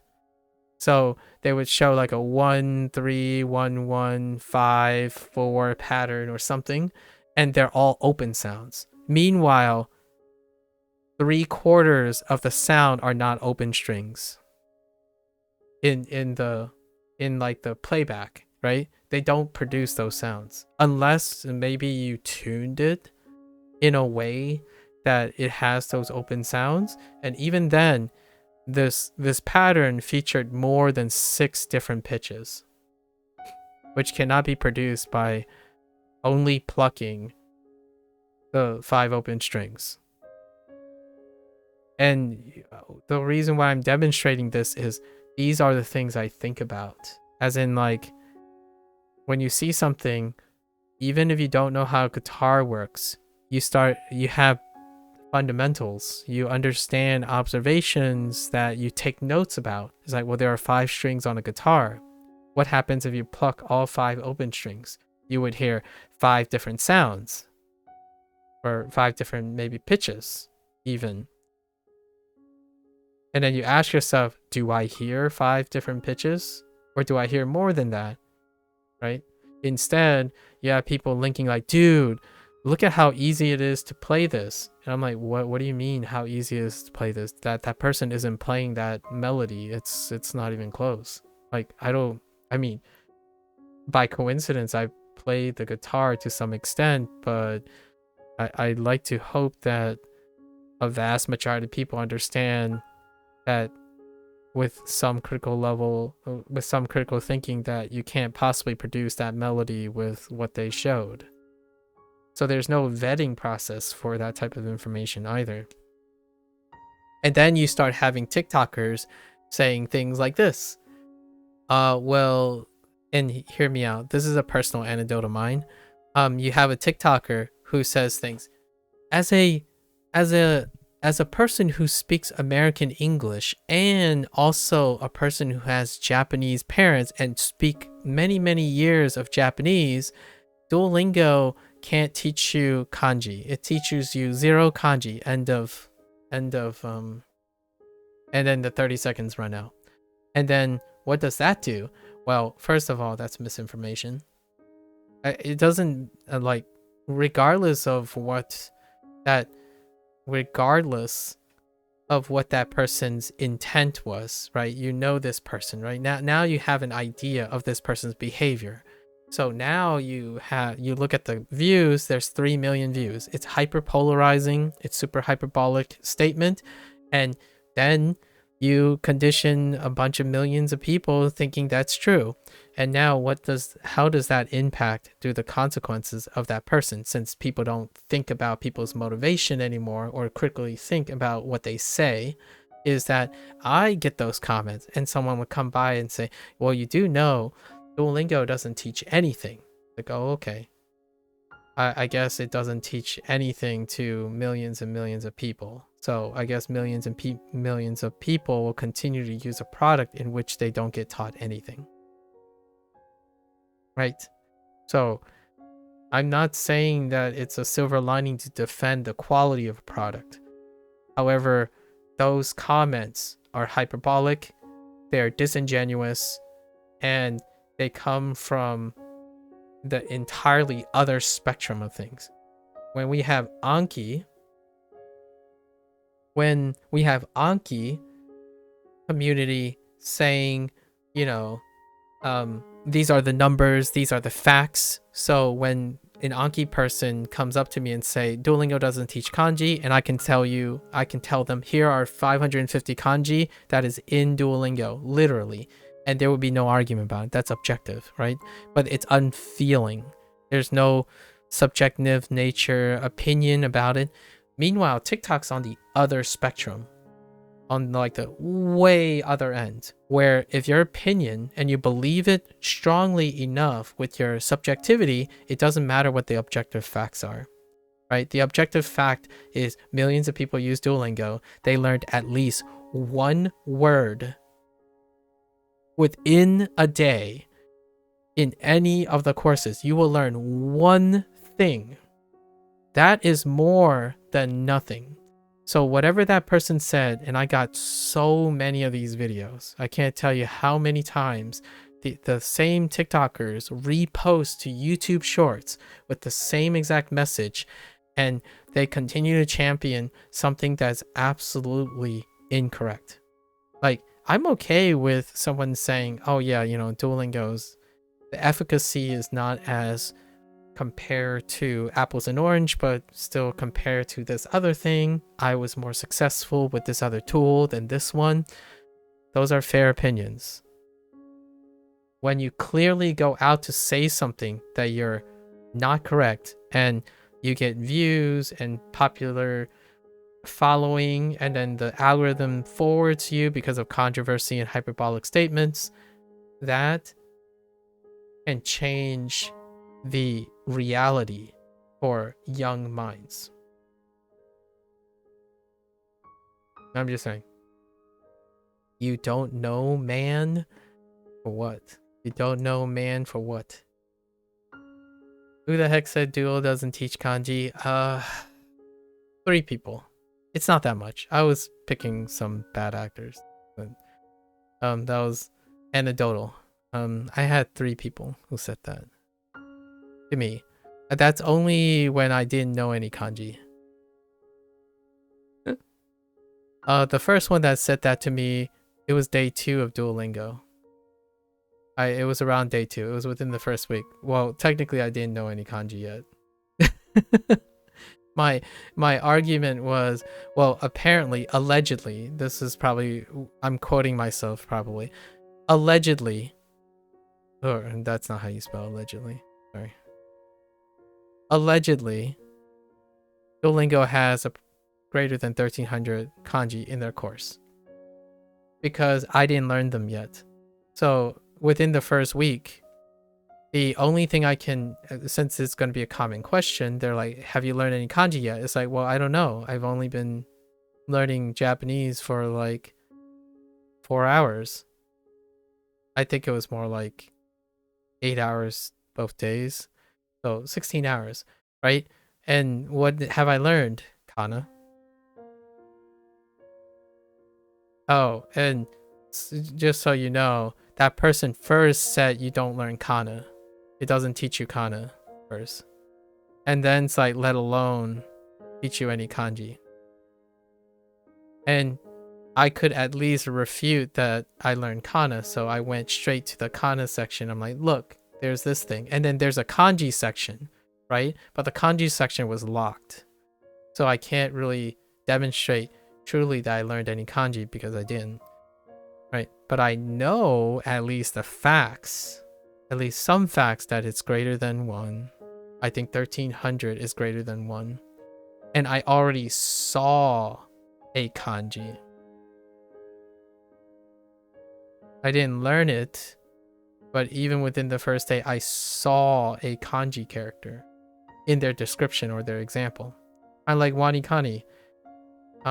when someone comes up to me maybe on day 2 and say, you didn't, Wanikani doesn't teach you any kanji. It's like, you're right. It hasn't taught me any kanji yet.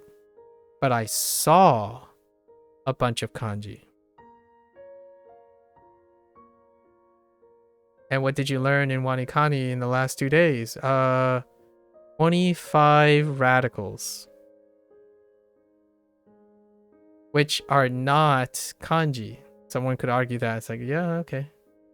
Actually, for the record, I believe 7 of them, the radical is the kanji.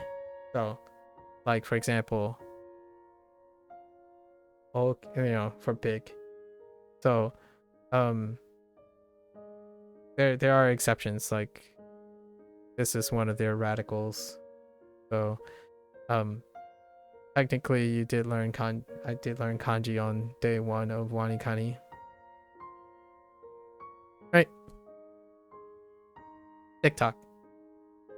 And YouTube Shorts. Actually, short formats in general. So, this is not talking about the content itself, but more talking about understanding the motivations of the content creator, what their restrictions and what is offered there, and empowering the user to interpret and understand what they are seeing and what they are understanding. And that ties all the way back to note-taking. So if you're not note-taking literally, hopefully you're note-taking in your head. Because when you see a video, are you paraphrasing and understanding and expressing what was important of that? You could passively doom scroll. Certainly, you can doom scroll. Because the shorts are made in a way that you don't even have time to note-take or ingest. I can earnestly tell you, even those shorts are informative to me, but not in the sense of what the content that they contain, but an understanding of what it's like to doom scroll or brain rot, if you will. It's crazy that brain rot, the term brain rot, was added to the dictionary recently.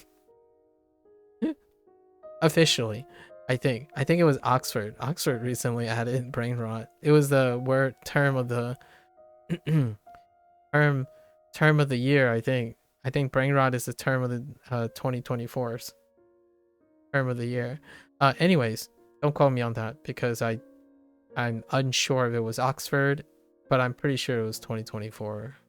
Pretty sure, like 60% sure that it was the term of the year, brain rot. And brain rot is not that your brain is literally rotting. It's the content you consume, right, is so rapid that they're preventing you, or they're de-incentivizing you to take notes on it. I'm going to call it take notes. Basically, giving you the opportunity to ask yourself, okay, what did I just see? Is it true? This looks a little suspicious. This part looks... Oh, no, wait, there's a new video. Oh, okay. Well, that cat just did 3 backflips. Wait a minute. Do cats like to do back... Oh, hey, there's a dog video. Nice. That's doom scrolling. The moment you try to form a thought, it's off to the next thing. And some people might say, like, well, what if I had attention deficit? Well, then it gets exacerbated. It gets exacerbated. I do understand that there is predisposition for attention deficit. However, there's also practice for mitigating attention deficit and coping strategies for attention deficit. While there are individuals who may experience a deficit in attention, however, they may not necessarily have an attention deficit. You can't tell it's difficult in this day and age to tell, largely due to the nature that many things are also making you not practice attention extension. Like there are the activities that most people like to relax to reduces attention, and not in the sense of permanence. So like when people go around say, oh, we're forever with short attention, or I have short attention, that kind of thing, it's very hard to tell because there's no incentive, in my opinion. How do you beat doom scrolling? Make it more like, try to demonstrate, at least try to demonstrate. I'm not sure if it'll work or what it looks like, but try to incentivize what is it like to feel good about having sustained attention. What does it like to feel like studying for 30 minutes instead of 5 minutes? Now hear me out here. That's a big leap. So one, to get to 30 minutes, if say you can only pay attention to something for 30 seconds, try 31 next time, 32, 33, and constantly reinforce what you gain with that extra second or something like that. Right now, the incentive is the shorter, the faster, the more concise you can get your point across, the better. The faster, the shorter, the more efficient. Pretty much largely every technological advance that's advertised most virally is how you can speed up process. That's the name of the game. Life is short, I guess. There's not enough time to do anything, and there's not enough time to breathe and whatnot, so get faster. What is AI's most attractive? Quality? Make you do more things quicker. Allow you to do more things in a shorter amount of time with less of you doing the things. So soon, even drawing to a lot of people will become not something you can enjoy, but to do. So what is a great way to draw, quote unquote, what is a great way to produce art? Definitely not with your hands or your paintbrush, because that will take too long. You can enter a prompt and say, I did this, and it will give you instant satisfaction and gratification. And that's cool. That feeds the human condition. Do you get joy out of drawing attempting to draw a circle 40 times in a row and it doesn't come out great? Well, no one is telling you it's okay or it's cool that you can do that. No one is telling you, oh, that's impressive, or I want to see you draw 40 circles every single day until the circle is good. There's no celebration of that. There is celebration of someone entering a prompt and say, draw 40 perfect circles, and watch it get drawn on screen, and wow, that's really satisfying. Right? So, is it impressive to, for example, is there any merit to learning Japanese through Duolingo compared to something that's faster, more efficient, and gets you closer to fluency quicker? I have to answer that question every day. So I'm still using Duolingo. So that would demonstrate that I have come to some sort of interesting question, right? Or interesting response. And that created engagement for people who come in and say, dude, why are you still using Duolingo? Or like, dude, what is it that motivates you to have to finish this course? I'm like, it's complicated, but let me try to explain it, because it's more than completing the course. But since you phrased it that way, I want to share some of the other reasons that you might not consider, because people don't explore the act of doing something versus the act of getting the job done. So when you do a hobby, do you only care about what you complete? Because if you do, then I can kind of see how you would be miserable most of the time until you complete something. However, because you focus on completing something as fast as possible, then your focus would be to make the process as fast as possible, right? Meanwhile, I could do something that maybe that same process, only it would take 3 times as long to complete one project. But most of my enjoyment comes from doing the thing and not necessarily completing the project. If it completes, that's great. Like eventually it'll get completed.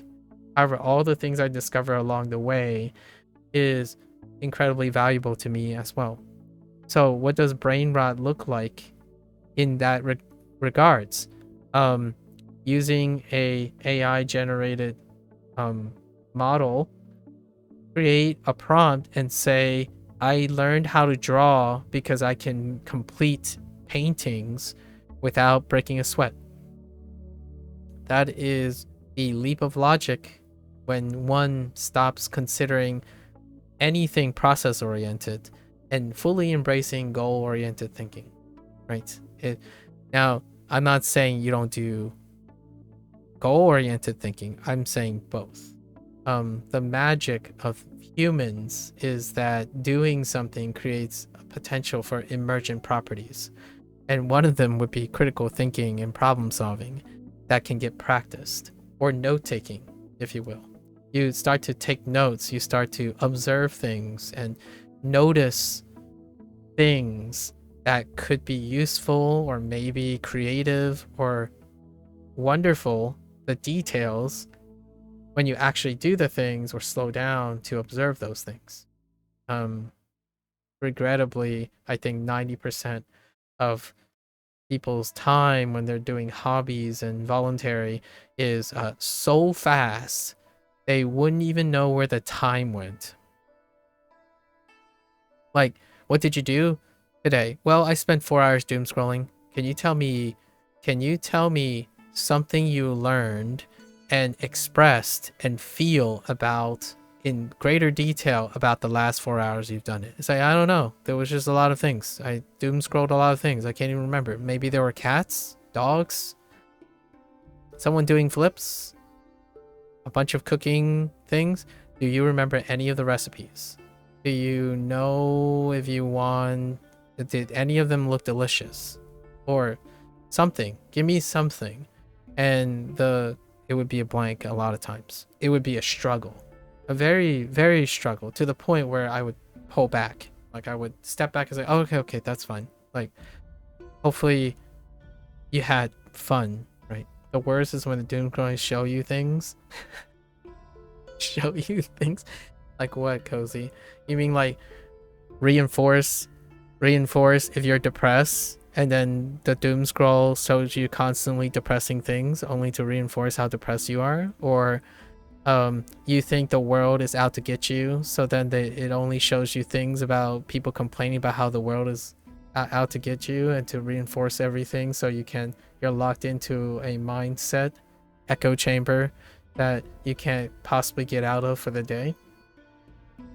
That's a thing that algorithms can show you. It's a very real one. It's the one that I'm most scared of. I think when I think of raising a little one, one of the scary scenarios that I think of a lot of times is if my little one is depressed and it's upset about something, what does the algorithm provide for them if I were like really lenient, right? Or like if they had a stupid idea, right? Quote unquote stupid idea, maybe a dangerous idea from their friends, and they look it up, and then suddenly TikTok spams them with hundreds of shorts showing how cool it is, and then they go out and do it and they injure themselves. Who is going to take liability for that? Those are the things that I am very worried about. And if it can affect young adults, like 20-year-olds recording their crime of stealing is funny because it makes for clicks and views, I can't even imagine what it's like for someone who's innocent, looking to feel belonging and joining in a community, doing silly things, or like things that they might not have a chance to think about. No, just a doom scrolling, showing stupid stuff on TikTok. Yeah, that's pretty much one of those things. I not to say that there's a place, there's a appropriate place for those content and stuff. How that's being distributed can be requires some tact, some exposure, like moderation. It's difficult. Here's my personal take on therapy right now, or mental health. It's difficult to know if therapy is failing a lot, or the higher rate of therapy is failing due to the deconstructive, antagonistic nature of algorithm-based entertainment. So what I mean by that is, you can ask someone, right? And content creators have to juggle this all the time. On the one hand, the content creation requires that they expend a lot of their mental fortitude in order to produce products. That creates a tax. And then that tax is then countered by seeking and balancing it with therapy, as in like they have counselors and or life coaches or things to balance that tax, right? Content creators do that all the time. Now, with that leads to like some sort of counterbalance. Now you have someone who goes to therapy, for example. Oh, they notice that they have a problem. They go to therapy. How much of that is an uphill battle in counteracting what they do when the therapy stops? Like, what I mean is, okay, you go to a session for 30 minutes and then you're trying to, the therapist will attempt to try to instill in some habit formation, lay the groundwork, slightly impact their, like, ask them, have you tried doing this? Maybe like one time a minute. That, you have to start somewhere, developing new habit formations in order to create a way for them to self-engage in self-improvement, right? Meanwhile, the accessibility of social media is ubiquitous. So when they leave the office, all that stress and whatnot could trigger a reinforcement towards something that will reinforce all of that. So like, for example, if the person's very sad, say about, we're gonna use something maybe a little bit more universal, like say money or keeping a job is very hard. Say keeping a job is very hard, and that's the source of their coping issues right now, balancing so that they can consistently keep a job, right?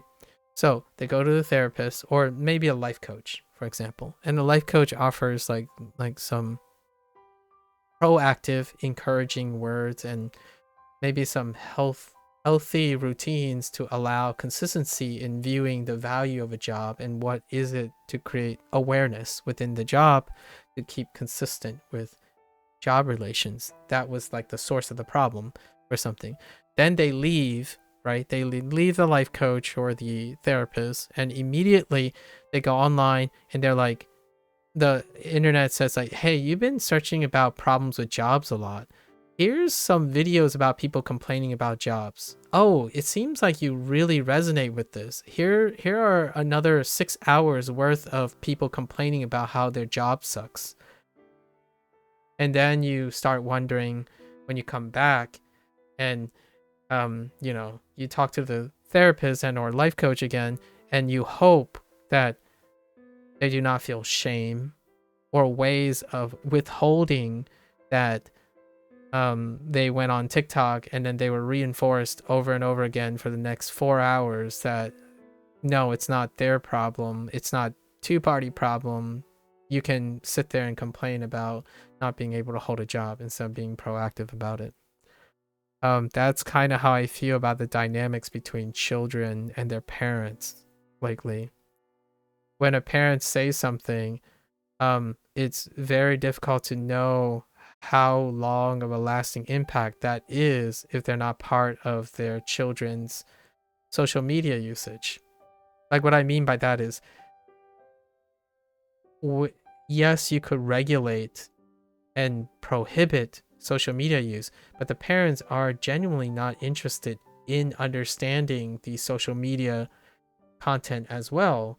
That could be an alternative way. I'm not saying you have to do that, but being present when a person uses social media is another way to do it. Obviously, time, resources, parents are busy and whatnot, but it is so difficult to understand that, make it relevant to language learning, for example.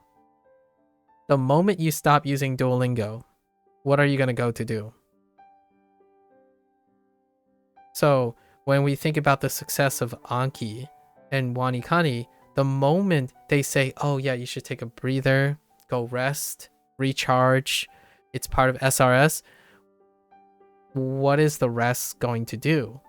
My guess, and this is one, my guess is they're going to go and find out how long it takes to learn something, and find out that there are people who learn things really, really fast with other tools. And then you start thinking, man, I already started Duolingo. Maybe I should drop Duolingo because this is faster. It's like, man, Wanikani is kind of slow, actually. Like, it's telling me to wait, and trust them. Yet, I see these people using this tool, and it's like 4 times faster. Should I just quit now? And then they quit a lot of times because social media is very, very advanced at pressing for it. So you might be thinking, well, if they end up saving time overall, that's great. It's like, well, yes, if they do end up doing that. But what did they not do? They did not stick to a thing before even knowing if it's going to work. So you either have a cycle where you constantly try new things and believe nothing works. Cue the person who used Duolingo for 5 minutes and then concluded that you can't learn anything from Duolingo. That has happened. That is a literal example. Or you cue the person who says, I've tried everything and nothing works. And then you start asking themselves, so this is why I asked the first question, that one of the first questions I ask when someone says, oh, what are your advice on language learning? My first question is, what was the last thing you learned? And how long did you worked on it? How long did you worked on that process? And what are the things that you did to stay consistent with that? Because one of the biggest obstacles, I would say one of the top 10 obstacles nowadays, is to create habit formation. And habit formation can be bolstered by many things. One of the things is sentimental investment and sustained attention. And I'm not talking about like sustained attention consecutively. I'm talking about consistent attention across days, weeks, and months, right? And that has to be proportional to the skill that is required, the average skill time it requires. Like if it's a life skill, then it's the ultimate challenge. You have to form a habit, a permanent habit. So the advice would be to, what was the last time you formed a habit that you do to this day? What is the longest habit that you have that you actively improve and consistently do? Take that habit and couple it with the habit that you're about to start, because it's for a lifetime. If you only plan to play a video game for 30 days, make it proportional to that, right? What is a habit that you did before that you only maintain for like a month? You couple with that exists right now, maybe, that kind of thing.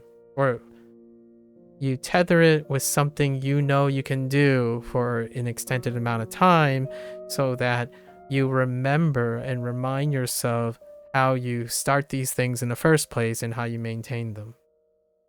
Unfortunately, that is not the case when all your viewing styles all your viewing and entertainment makes everything feel like they happen in a snap of a finger.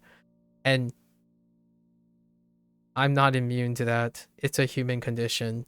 Today, when I saw Wanikani and I used it for like 5 minutes and I have to wait till tomorrow, whew, that's really hard. It's still like I feel the twinge of anxiety and like wanting to do more. So my intent, if I were using Wanikani only, I would be very tempted to be like, oh, yo, you know what? They say to trust them, but I don't trust them. And I'm just going to go and do like extra stuff. It can work out, but there's a balance to it, right? There is always constantly trying something new and not sticking to it long enough to know what it's like. And then there is sticking to it so long that you never let anything new in. Now, here's the funny thing. The internet is good at doing the polar opposites, but not anything in between, because there's no moderation. It's if you like something so much, the internet is going to keep you liking that thing so much that you reject everything. And then if you're trying to start something new, you're always going to start something new that it doesn't last long enough to ever change the thing that you love and want to stick to. Hence the bimodal distribution of internet extreme behavior. At least that's my working theory. What are my working theories? You know, there are like, I would say 6 or 7 solid ideas I have that deal with why, how the current state of monetization and industry and stuff created a bimodal distribution of behavior, right? Or the representation online. What I mean is the representation online. So content represents this bimodal distribution. The people are going to be like sort of like this, because there are people who don't behave like this, but they can consume this type of content. Internet thrives on bimodal content, extreme ends, right?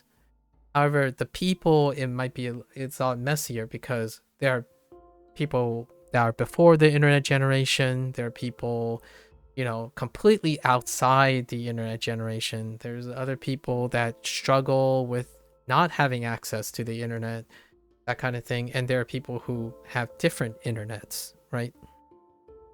Like the Chinese government, for example. So, however, it goes without saying, this is a trend that is hard to refute, that the internet content is great at causing you to believe in the next trend as fast as possible without blindly following the next trend as fast as possible without considering new thought. And then all the things that are established will be reinforced to the point where you can no longer take in new information. So now you have people who feel like they can live life exactly the way they are forever while tangentially constantly consuming the new wave of things without ever adding it to their life. So you have a substantial selection for a group of people who are unwilling to change anything to benefit their own life, while also consuming all the new rage trending things without thinking about how they could be part of their new life, right? When I consume Duolingo and Wanikani, I'm thinking about how it's going to change my life. As in, everything that I do now, how is it going to be part of my life? I'm constantly working at projects that will become building blocks in my life.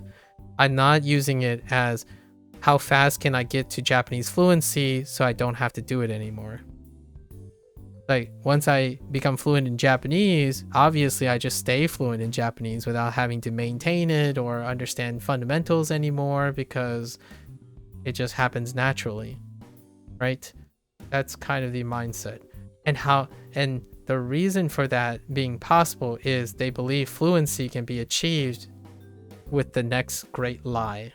Like, for example, getting fluency in 2 weeks or something. Whoa, heck, hot dog, it's in 2 weeks. So I'll do this, call it done, and I'll just say I'm fluent in Japanese. I spent 2 months learning Japanese, and sometimes it's even less awareness. It's to the point where I completed this course, now I am fluent in Japanese.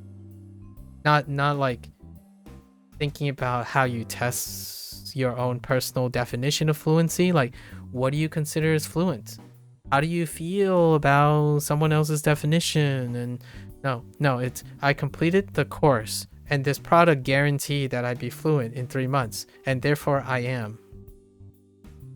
I am a good player because the metrics said so. I am now an expert.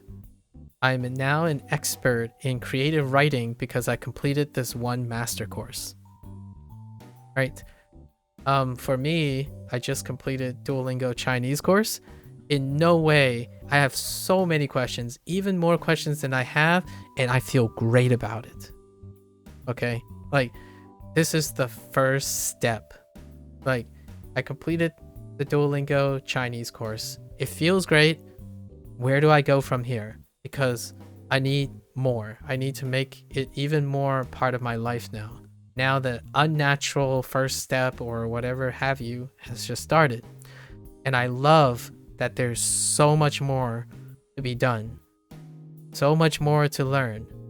Meanwhile,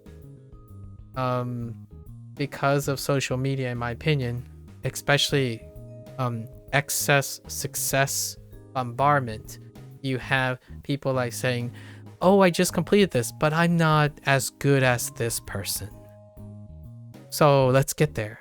And then, like, so what happens is you get negative feedback from everyone who's always ahead of you, because the YouTube content will tell you what's better. And at the same time, it's a negative thing that you have things to learn and still more things to do with your time, right? I really love language learning. So if I love language learning and there isn't anything to learn about language, if I convince myself there's not any more things to learn about language, then I don't love language learning. Because obviously if someone gets upset that they realize they have a lot to learn about languages and they say they love language learning, that's a little weird. If you love learning language, why are you so upset that there's more to learn? Answer that question. That's kind of a $1 million question on how you can get someone to see that is a vicious cycle. It's very common.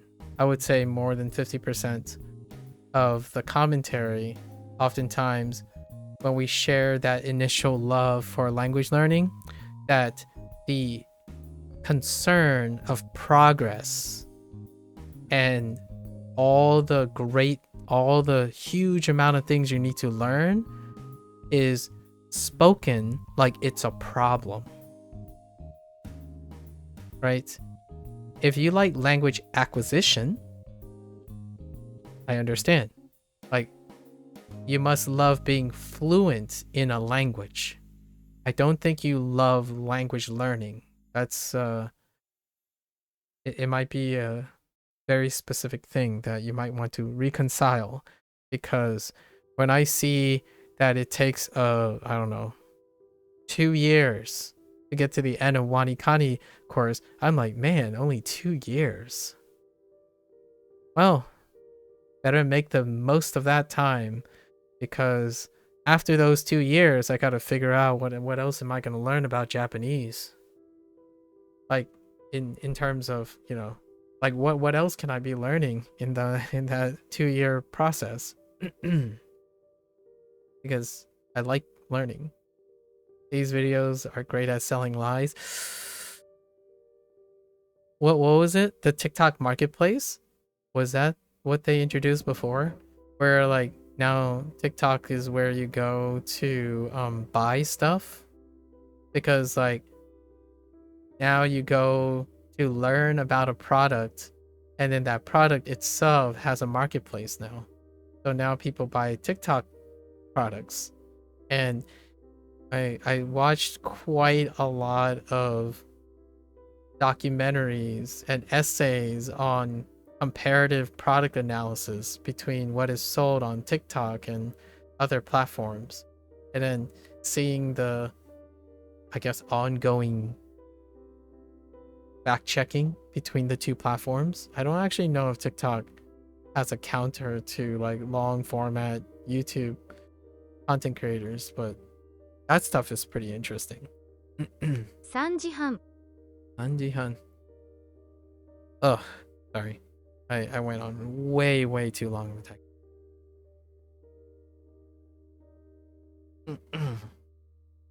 We're fine. おととい Okay. Let's farm for some weak spots. 6歳 Yokusai.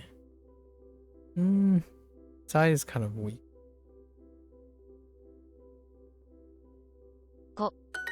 1日に Itachi. Oh, Ichinichi. いににおととい 4日間 Yoka. Dang it. That's fine. Yokakan. 4日間 I said Chi. Yochikan. 1日に日日曜日曜日。毎朝。毎おととい、おととい。Oh, come on. Sorry.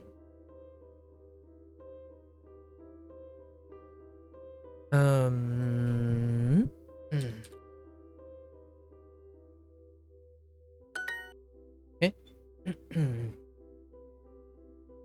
近いはい。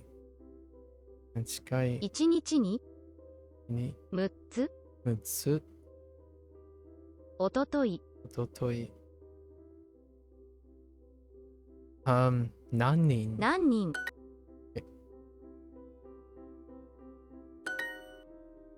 Alright. I promise. I promise we're gonna get some of these. What? There's... Oh, I see a little bit. 土曜日、土曜日。洗濯 Well played. 洗濯。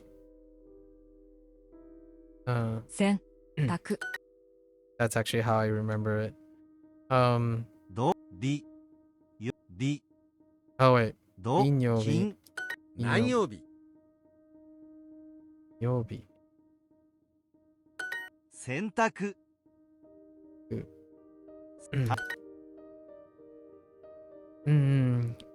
900。wait, 900。900。 900何曜日何曜日何曜日洗濯100歳。 100歳仕事。仕事洗洗濯。土曜日、土曜日。ど、曜日、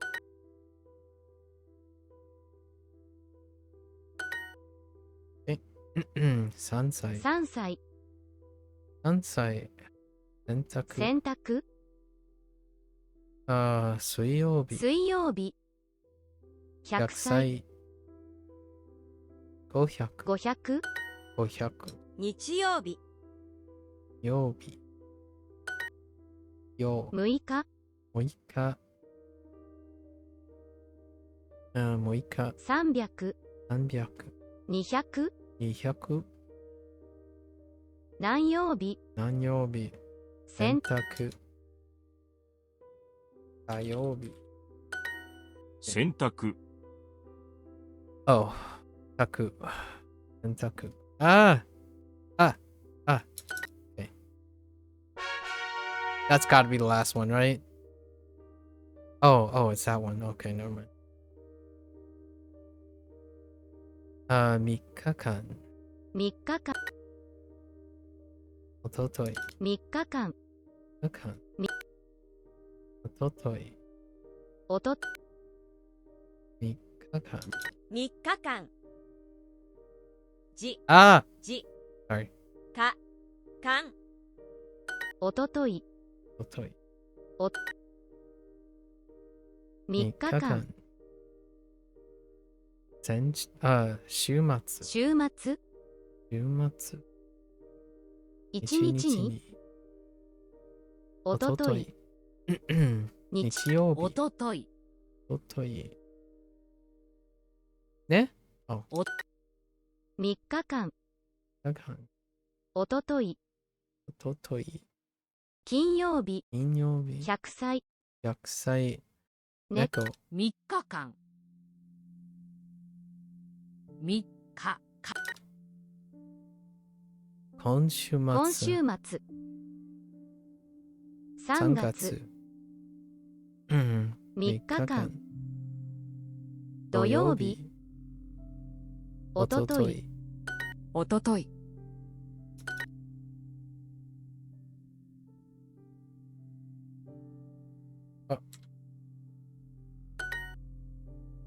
おとといおととい。会はい。 2時2時。3日間韓国人。韓国人。韓国人韓国人。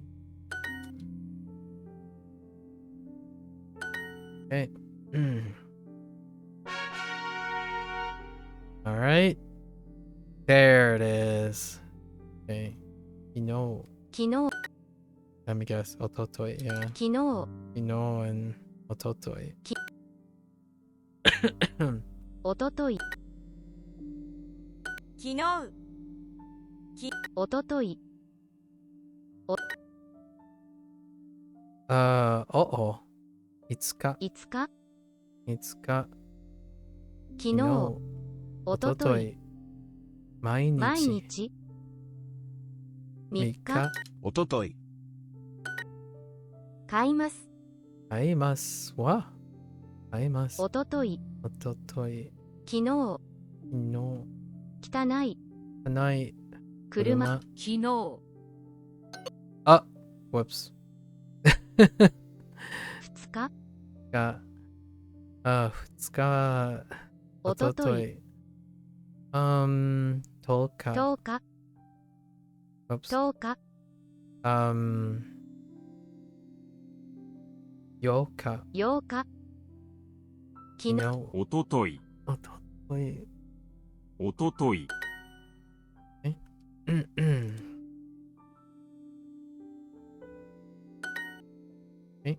英語英語。おとといおととい。20日20日。20日。9000 9000。昨日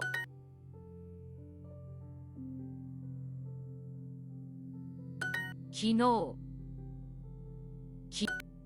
Alright. Did we get it? Did we get it? Nice. Alright, moving on to the next one. Let's do these. Tsuma. Oya. おや Tsuma. Tsuma. Oya. 妻人 Ototo. 弟 Is today a review day? Yeah. It's we'll see how long it goes. Yeah, today is the review day. We're just going the first day today, we're gonna write down any of the kanji that we're weak on. 彼 Kare. おや Yeah. So it's gonna be a potpourri of as many things as possible. 妻 Although I kind of just ranted for 3 hours just now and did nothing. 親 But yeah. 妻 So we're starting back up again. Tsuma. 妻 So feel free. Tsuma. Oto. No. Yeah. Oto. 夫 Otto. 親 Oya. 人 To. 姉 Ane. 親 Oya. Yeah, it's gonna be this for the next 7 days ish. We're gonna give it a week. Gotta cover out 100 days of potpourri. 親 Uh, 彼、彼、夫、夫、妻、子、子、親、親。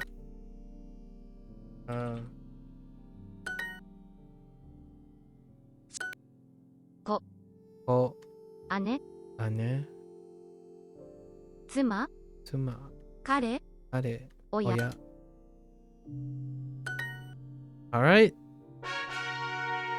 Let's fill in these pips. Oh, we filled in one. Nice. 両親。両親、 Oh, oh, they went with Tsuma. Oh my goodness. Oh my. All right. 親戚、 Shinseki. Parent. Oh yeah, it's okay. Fine. 親戚、 Actually, Shinseki might be a weak one.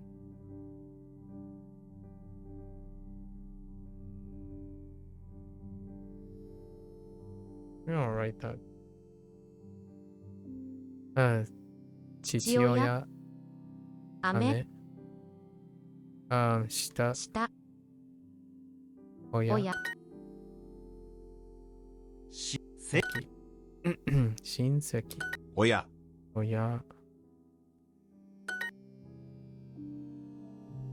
親、親戚 okay.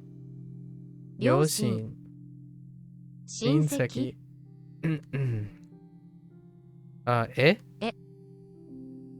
え、親、親、兄、兄、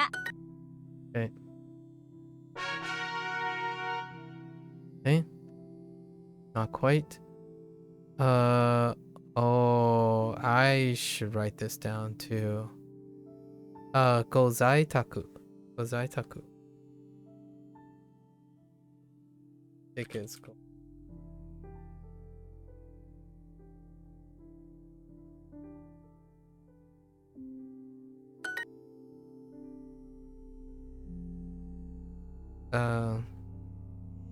Oh, go shujin, go shujin. Go shujin is a weak one.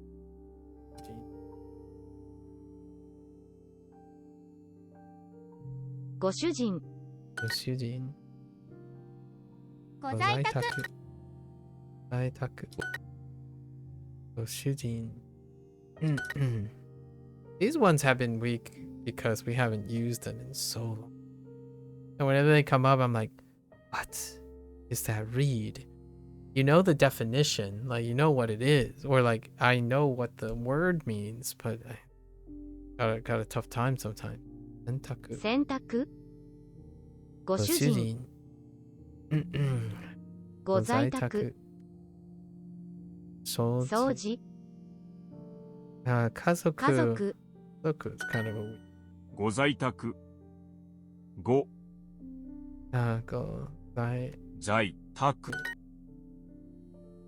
ご主人、ご主人、ご在宅、ご、時々、時々、両親、ご主人、ご在宅、在宅、在宅、在宅、ご主人ごご主人、しじ仕事、oops. 仕事、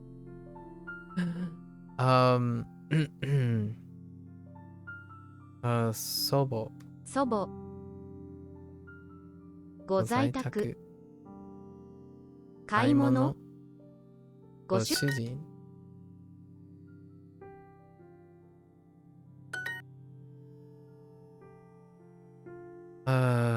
ご、在、宅、ご主人、主人、ご在宅、両親、両親、買い物、買い物、掃除、掃除。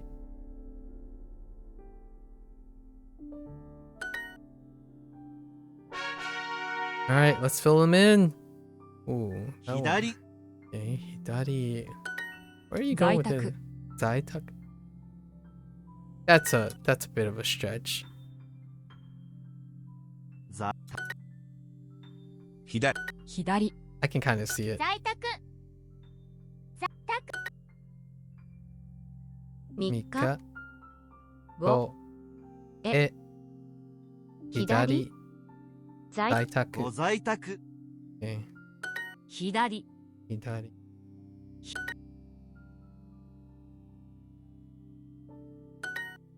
Okay, 在宅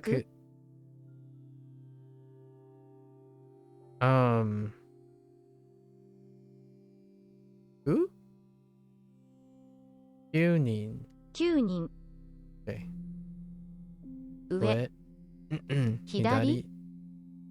左 隣 隣 隣 nah, we're fine with it. 左台所台所猫猫左私 let's see. Za- I do need terms to practice for tomorrow, so I gotta be 在宅 fairly liberal. Just whichever one. I think nah, let's add tonari. Tonari requires a writing refresher for sure.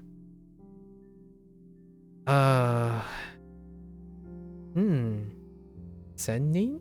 千人 Okay. No change. Sennin. ご主人 Sennin. 1000人主人 Shujin. Whoops. 主 Ah! 人 Oh, you little butt hits. 100 100人人。 9人ご主ご主人。 5主じ Okay. 1000人 Then 1000 にご主人ご主人。ご主人 8人。 8人 Okay, no change. Okay. Fair enough. 10人。 10人 No change either. 9人1000人。Okay. Okay. 祖母。Okay. 主人。主人祖母。祖母。祖母主人。写真。写真400。 400 100 100人人。祖母主主人。祖母主人。祖母祖母。10人主人 Oops, that's not it. Ah! 主人両両親親。ご主人 Oops, ご主人 dude. 祖母祖母。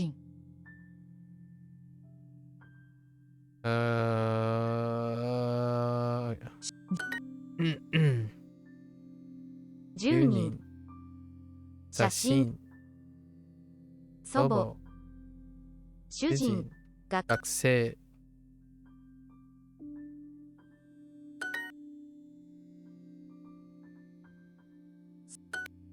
家族家族。主人主人。祖母祖母。 10人10人。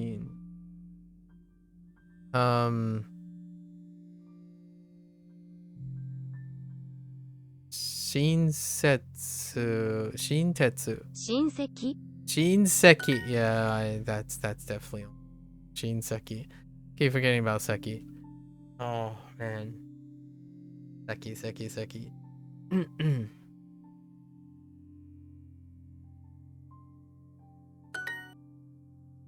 That's definitely a weak one. Been a weak one for a while. Come on. 夫 Otto. 主人 Well, okay. Okay. 夫主人主 Ah, 人 I see what you did there. Okay. 右 Migi. 夫 Otto. 色 Iro. 8 Atsai. 歳 Asai. 主人 Suji. 主人 Okay. 夫肉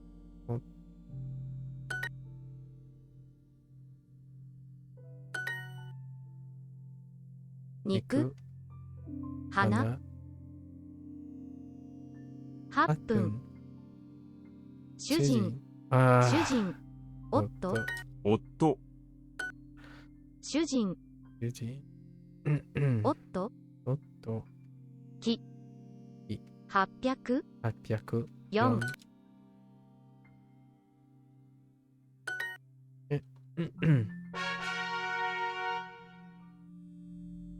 All right. You're knocking them out. 10,000. Banin. Oh, yeah. Oh, it sounds like Banin, but... Hmm. ご主人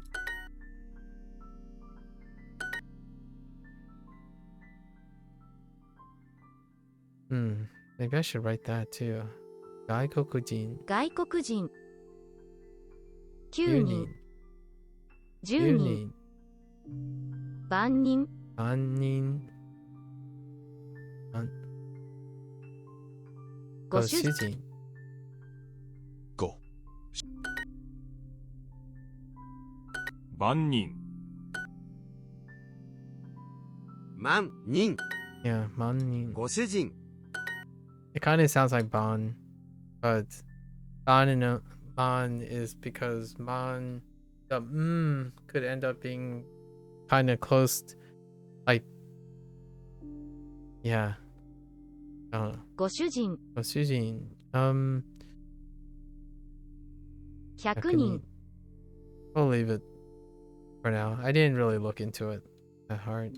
外国人万人8人。 8人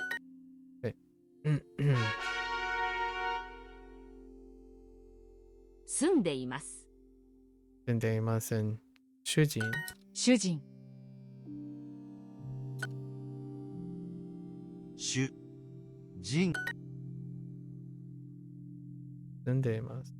住んでいます住んでいます主人主人 I see you. 住んでいます食べます話します。話します8月。 8月 Okay. 主人主人。ご主人え住んでいます住んでいます。住んでいます Oh. Wrong one. That's why they're there. 主人 That's why they do it. 住んでいますと言います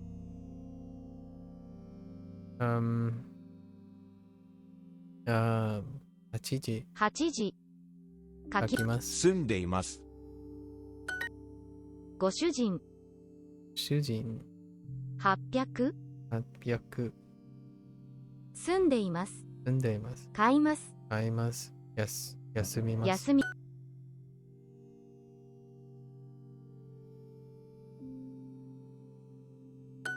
主人、住んでいます Alright. Still going. Not a lot, man. 9人9人。ごご主人。9人。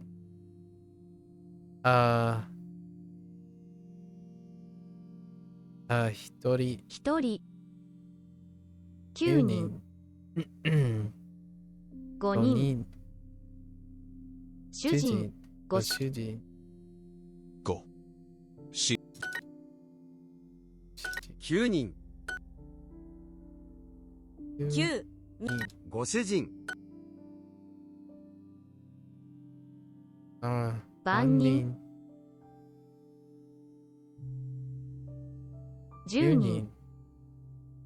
Oh, 10人。 oh my gosh. 10人。 9人。 ご主人。 9 9歳。歳。Thanks, Dojo.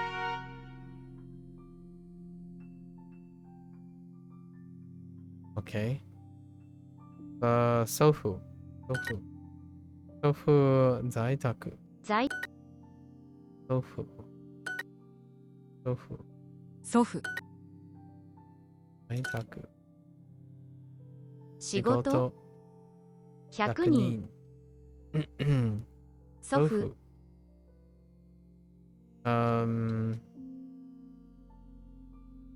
Oh no. シューマイ。姉妹。姉妹。Okay. はい。在宅。祖父。祖父。Okay. 在宅。祖父。祖父。祖父。 Okay. ご在宅。100人。彼女。彼女。祖父。在宅。在宅。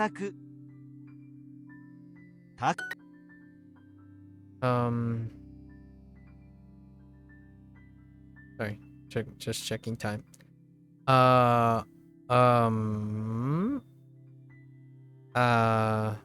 今回。在宅。息子。息子。息子。 Oops. 祖父。 I looked at the second box as I was doing it. 10 そう。10人。 10人。在宅。在宅。祖父。ご在宅。ご在宅。主人。Okay. People? Alright. That's pretty good. 6人。 6人. So not too much change with the nin counter. 主人。6人。 100人。 1人。1人。8人。主人。 6人。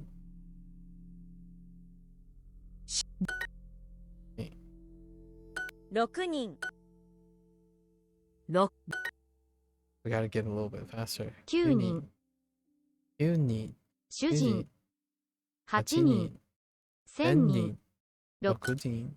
6人。 Alright, still got one more. Of course. 8人。 8主人。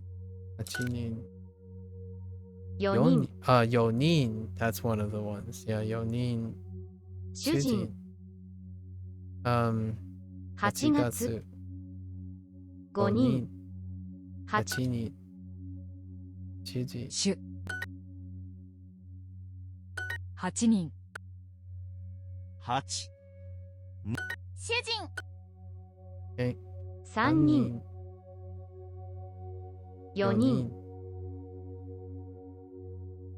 8歳。 8歳。 8人。 主人。Okay. We're fine. Oh my gosh, still one more exercise? What the? 100人。 Oh gosh, I didn't even read.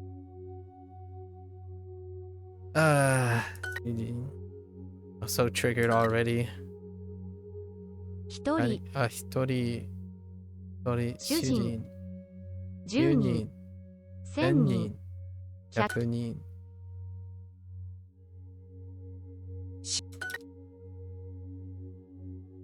1000人。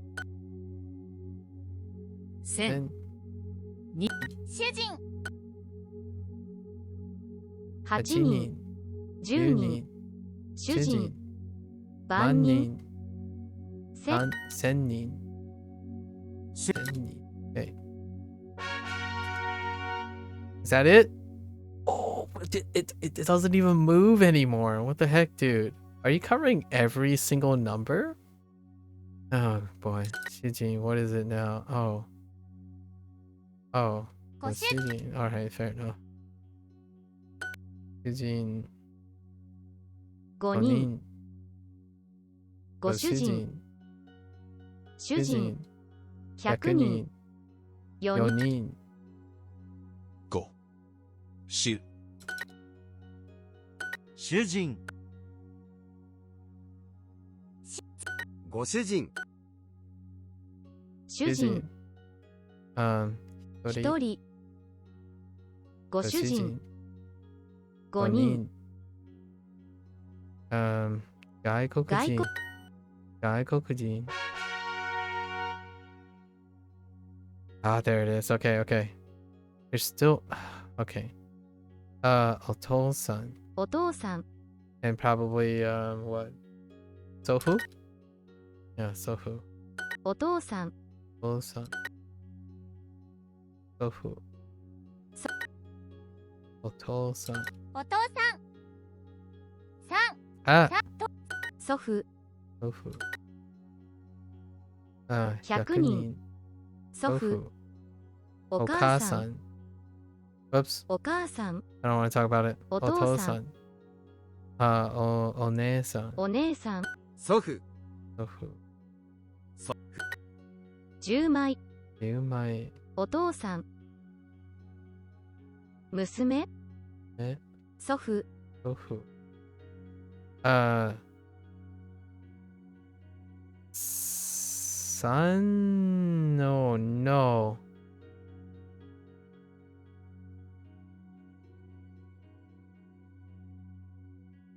3は3冊3冊. Oh gosh, I don't remember the satsu counter.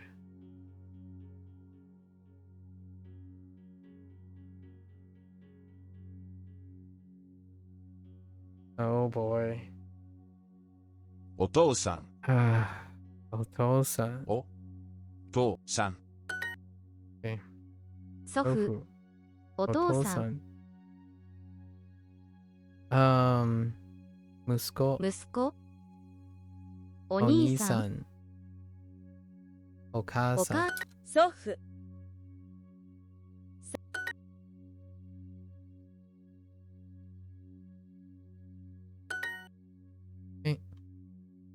お父さんお父さん。痛い痛い。痛い。 1冊一冊。祖父祖父。せ千。Okay. Do we finally cover it? Oh, it's down there. Dang. 祖母祖母。祖父。祖父 That's 祖母。お父さんん。祖父8分8分。先週祖母祖父。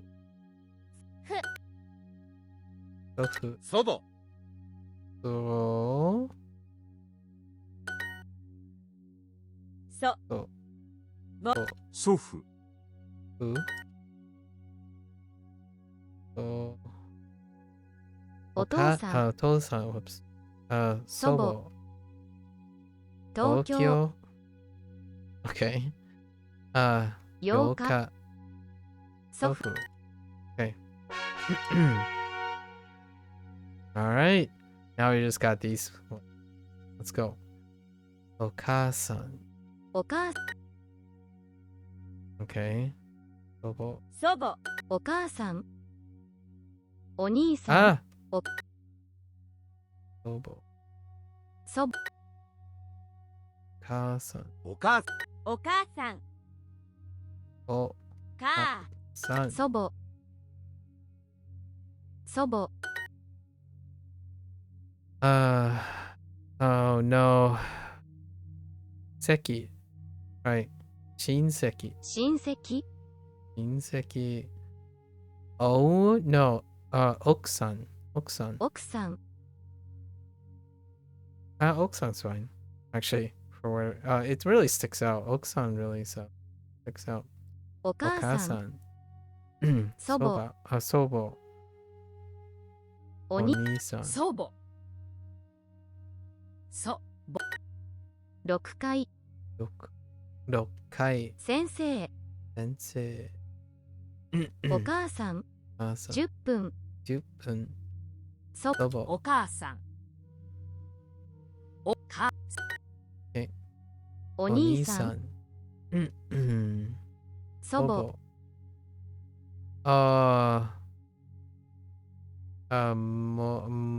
Mago.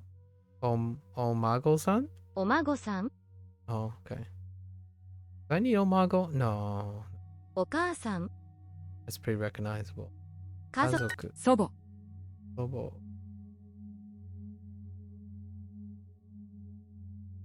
祖母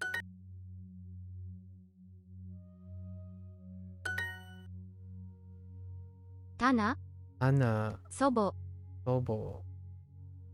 東 Yashi. 10月 10月. お母 Okasan. Okay. These are not completing very quickly, huh? Chichi. Chichi. Sofu. Chichi. 祖母 Sobo. 母 Haha. 祖父 Sofu. 犬 Inu. 父 Chichi. So. Sofu. 父祖父 Chi. Aida. 間父 Chichi. Oh, Chichi. come on. Otosan. Otosan. 祖父 Sofu. ひ Come on. Dad and my dad. Yeah. 母 Haha. Oh, Sobo. Haha. 祖父 Tofu. Ume. 海 Umi. Dude, slow down a little. Umi. 祖母 Sobo. 母 Haha. つ Tsuma.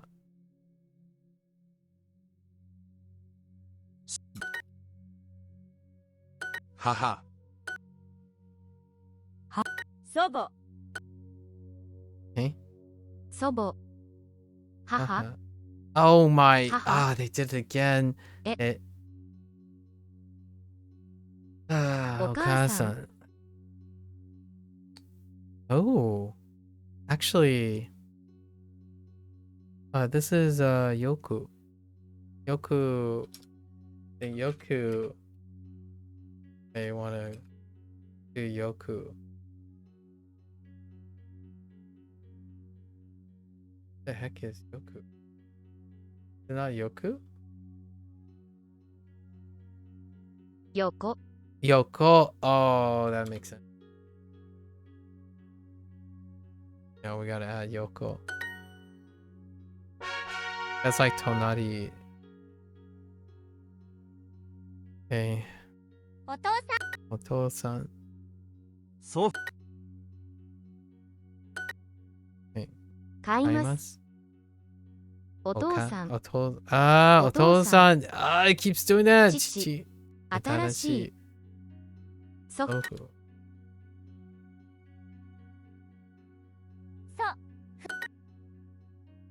Gotta お look. 父さん Gotta read. Oh, Oto-san. おとさ祖父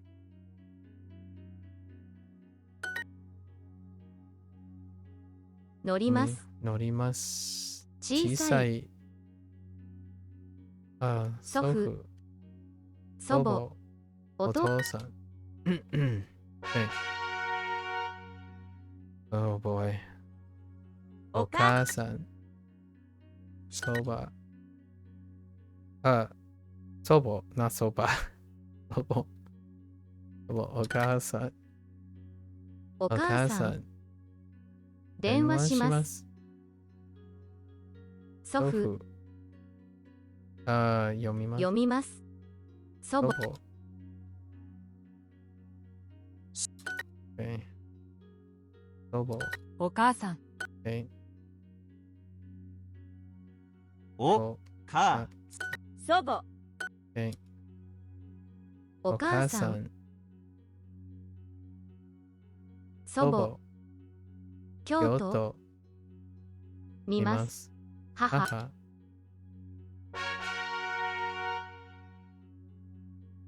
Okay. We gotta do this. 父親。父親。父親。祖父。父親。Okay. 父親。祖父。Okay. 父親。父親。祖父。祖父。父親。親戚。祖父。両親。100人。祖父。6。祖父。祖父。9つ。9つ。Good one. 父親。口。父親。親。Excuse me. 両親。両親。祖母。祖父。100人。父親。祖父。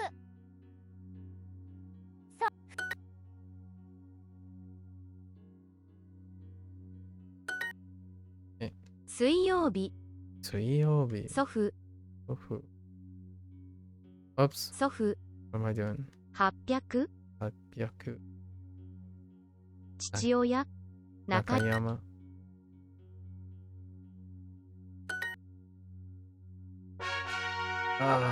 Come on. Okay. 両親。両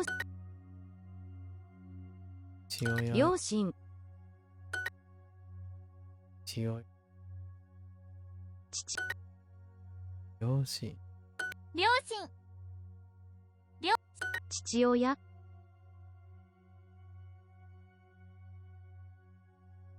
父親。ご主人。家族。父親。親戚。両親。父親。3。両親。両親。父親。誰。妻。両親。Okay. 母親。母親。家族。父親。両親。親戚。父親。父。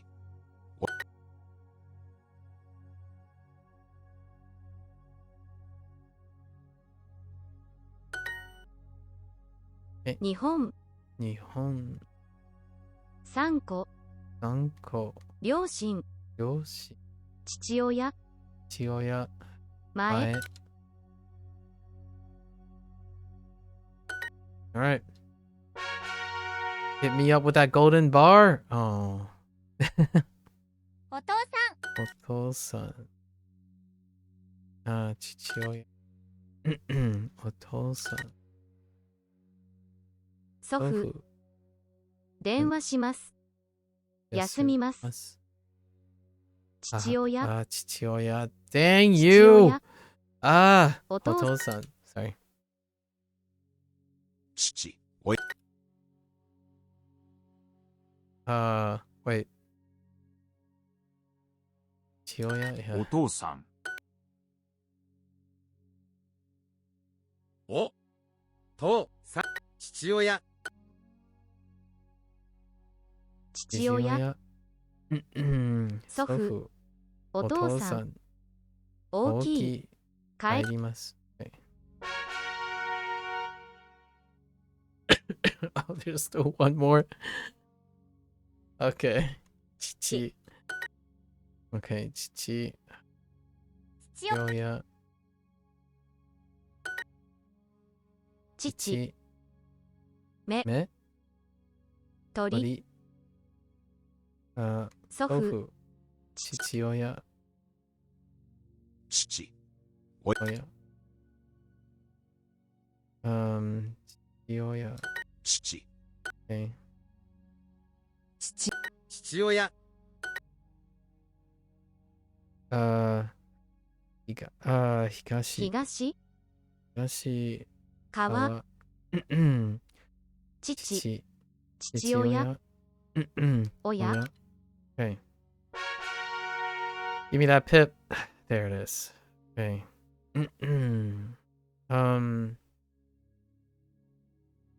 Nananin? Really?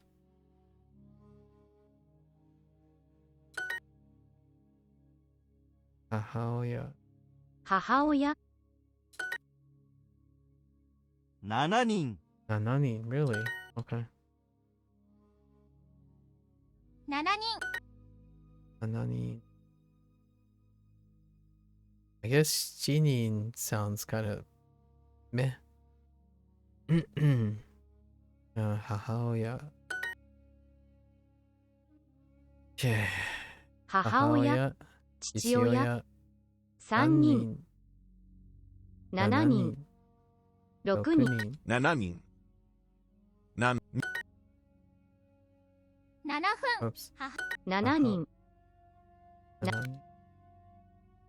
父親。1人。 4人。 4人。7人。母。母親。親。 2人。 2人。 7人。母親。万人。父親。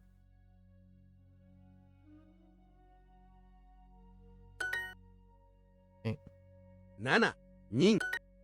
7人。5人。 5人。 6人。 6人。母親。母親。父親。Okay. Give me that pip. Oh, okay. Oh, that was actually pretty good. 母。 Oh my. Yes. Yes. They wanted to make a difference between mom and mother. Yes. 母。 Oh yeah. Okasan. お母さん。 Okasan. 書きます。 両親。 母親。と言い。 母。親。 お母さん。 お母さん。母親。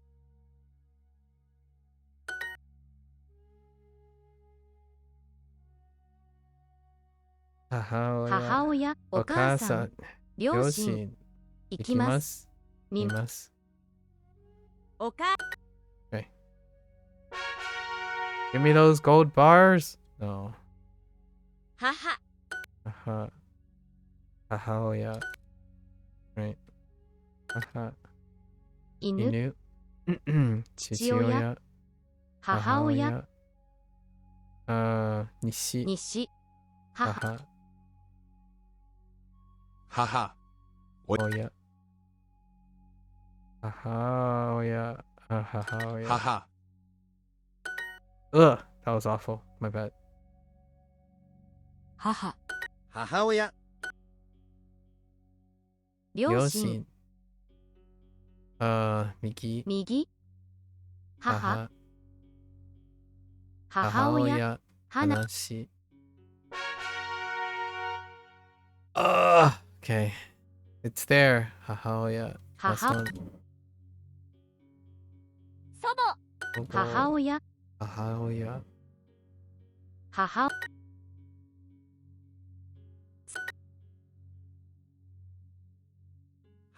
母親 Oh yeah. 母親祖母 What time is it? Okay.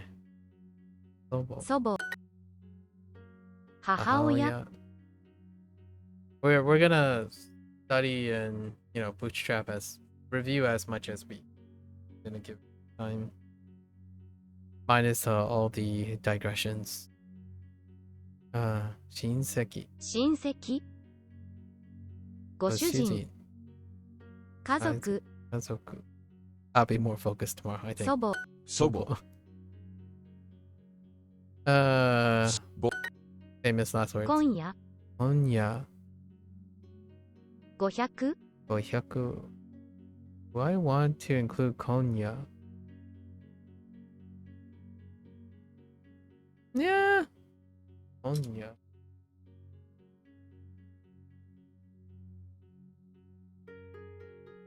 500 500今年今年祖母祖母母母親母親母親母父親親戚親戚うん祖母母親ご主ご主人祖母祖母そ Oops. そ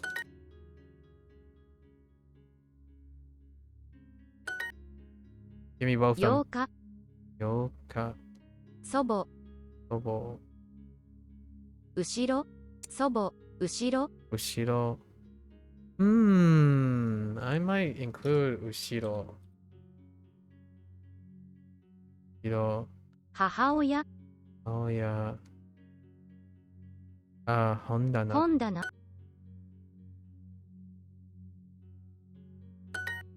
Kind of being a little liberal. Alright, last one. Okay. 父親母親 Okay. 親親親戚母親父父親母親母母親父親父親親父親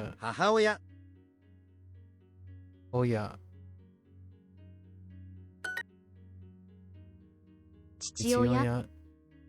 親親母親親戚祖母 Okay. Alright. Let's keep going. What else we got? What else we got? Oh, this is not too bad. Let's go. 2年生2年生2年生誕生誕生誕生2年生2年生に誕生誕生2年生2年2年生年誕生誕生 I remember when Nen and Sei next to each other, it's like, which one's which? 誕生誕生2年生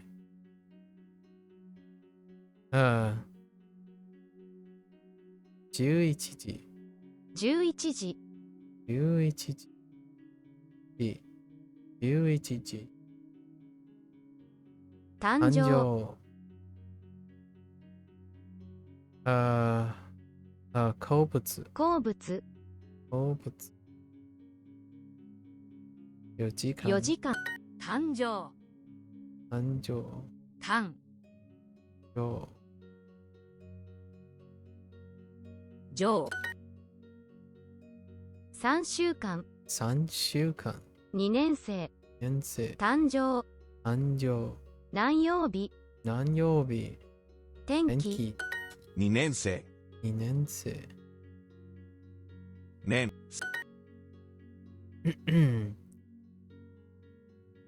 3時半3時半3時半3時半誕生。今回。今回。日日本語。本語。2 2年。年生。誕生。誕生。誕生。Okay.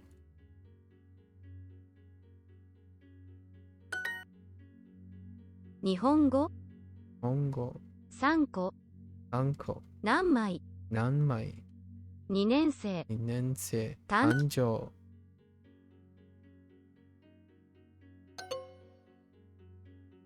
Oh. What? Oh. I hit the T instead of... Oh, I hit the Y instead of the T. Exchange student. 留学生。留学生。留学生。誕生日。留学生。誕生日。先生。何曜日。学校。学校。留学生。誕生日。誕生日。留学生。 The what? Oh. Right. 留学生誕生日誕生日。誕生日。先生。何年生。何年生。留学生。平日。平日。Oh, come on. 火曜日。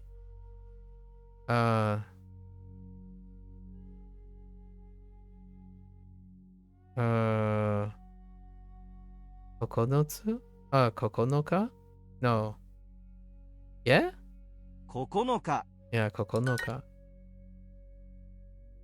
火曜日。日曜日。火曜日。今日。8日。9日。 9日。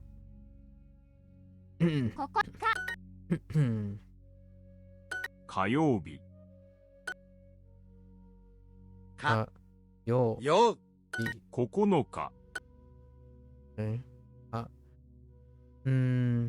日。平日。平日。 9日。火曜日。日曜日。日曜。土曜日。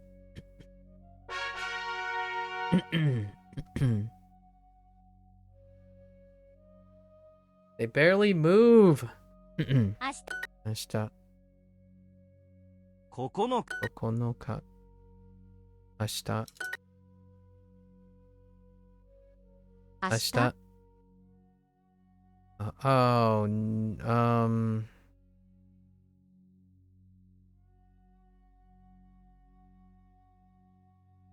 Oh,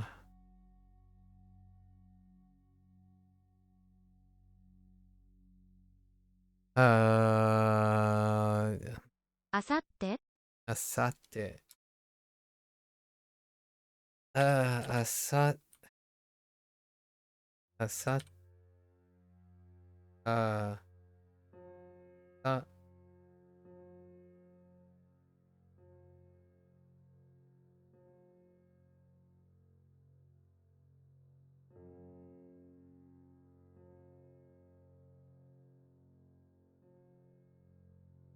Okay. あさって。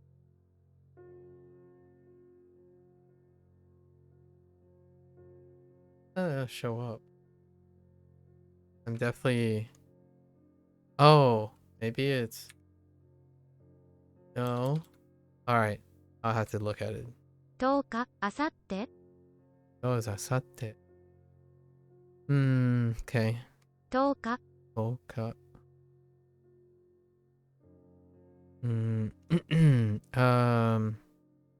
7日。 7日。 7日。9日。 9日。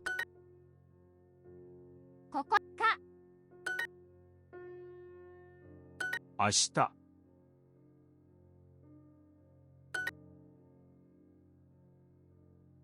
明日9日、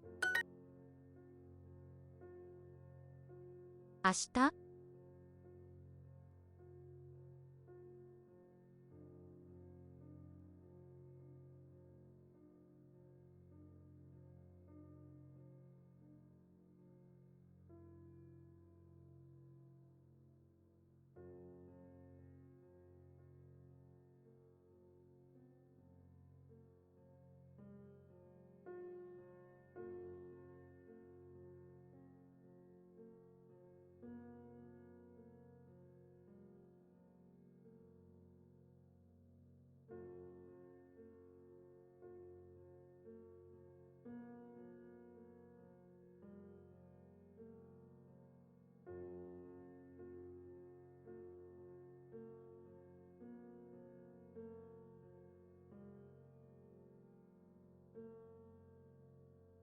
あさって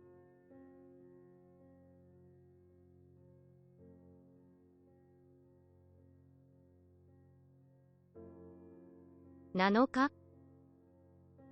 9日日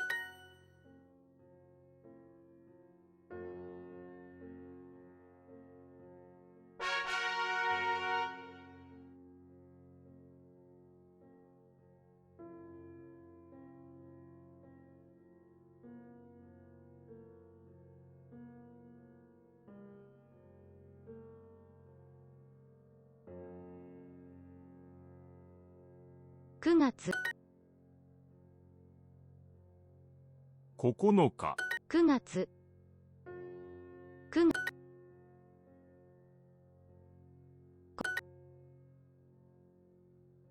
9月9月9日こ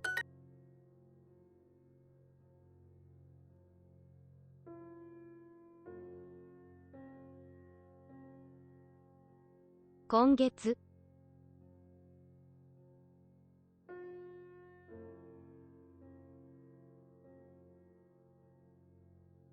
来月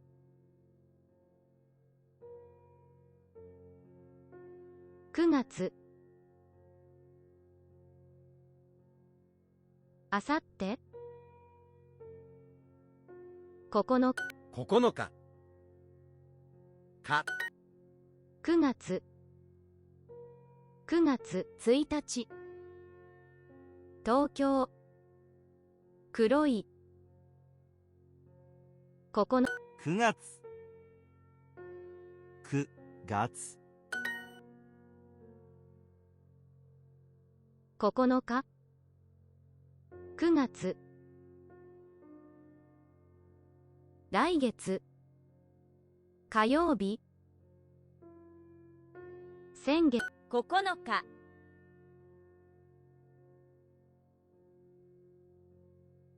ここか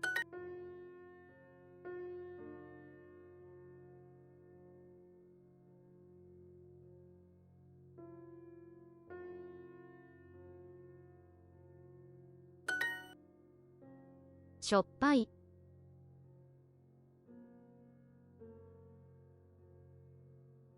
晩ご飯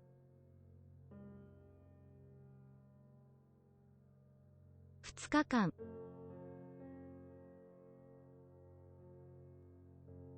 9月9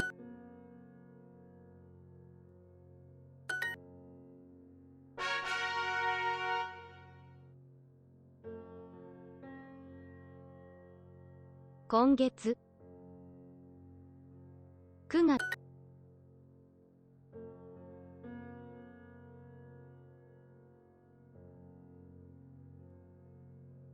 毎月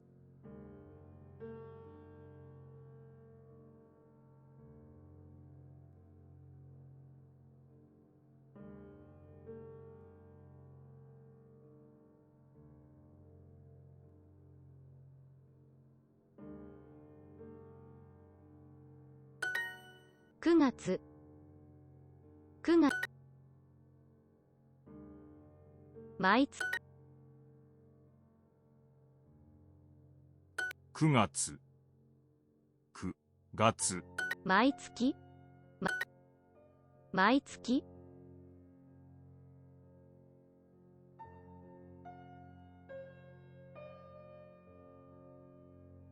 3ヶ月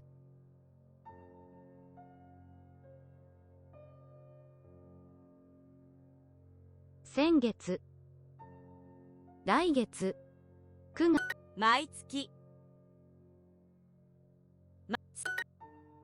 9月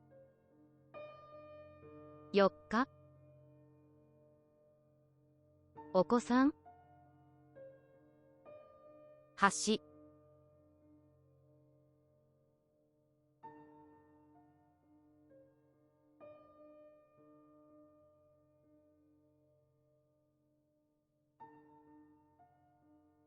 毎月9月9月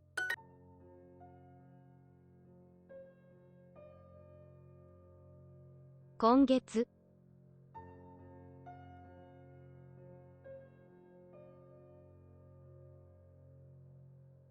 10ヶ月9月3ヶ月毎月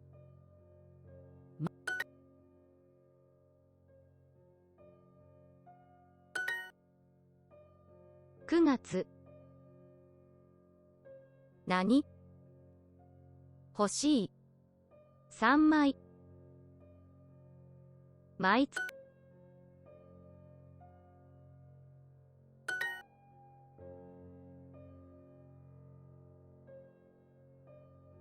Whoops. I don't know how long I muted myself there.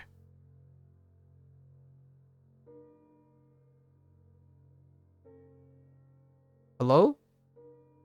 Hello? Ready, set, oh.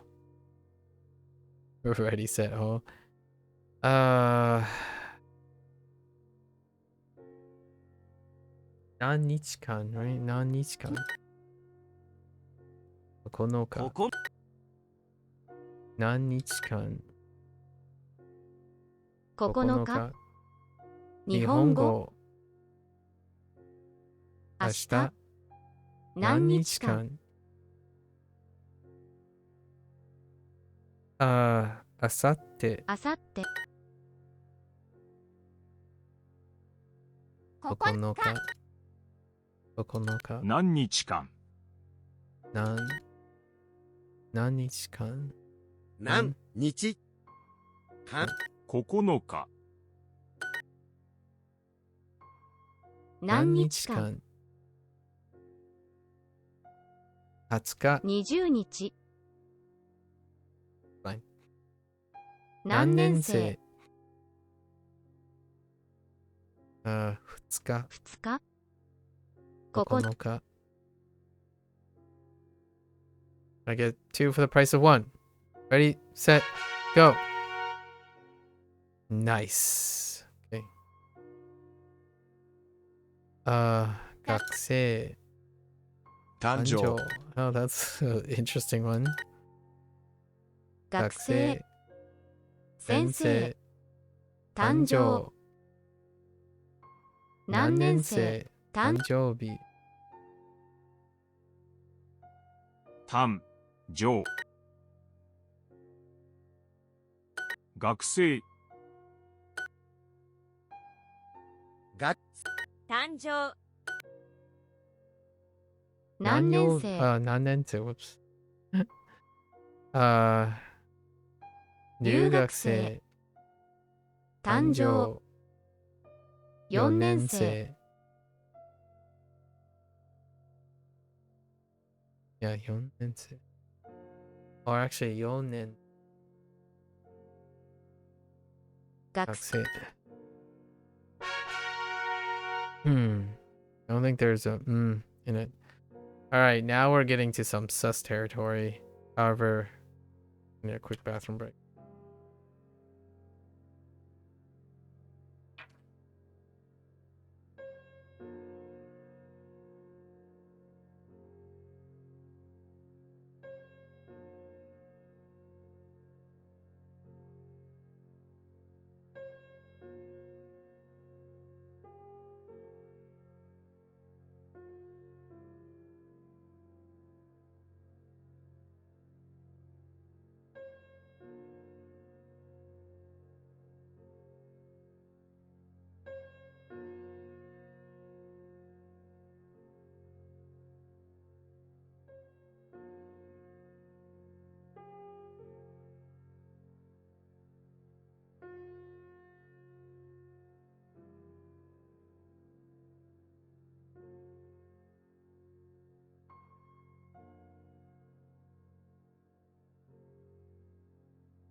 Boy howdy.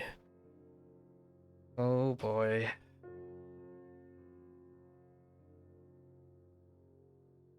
Boy oh boy oh boy. Okay. Let's do some of this. What do we have? Items. Tokidoki. 時々 Alright. Tokidoki. Ude doke. Ude in ude doke is rough. Ude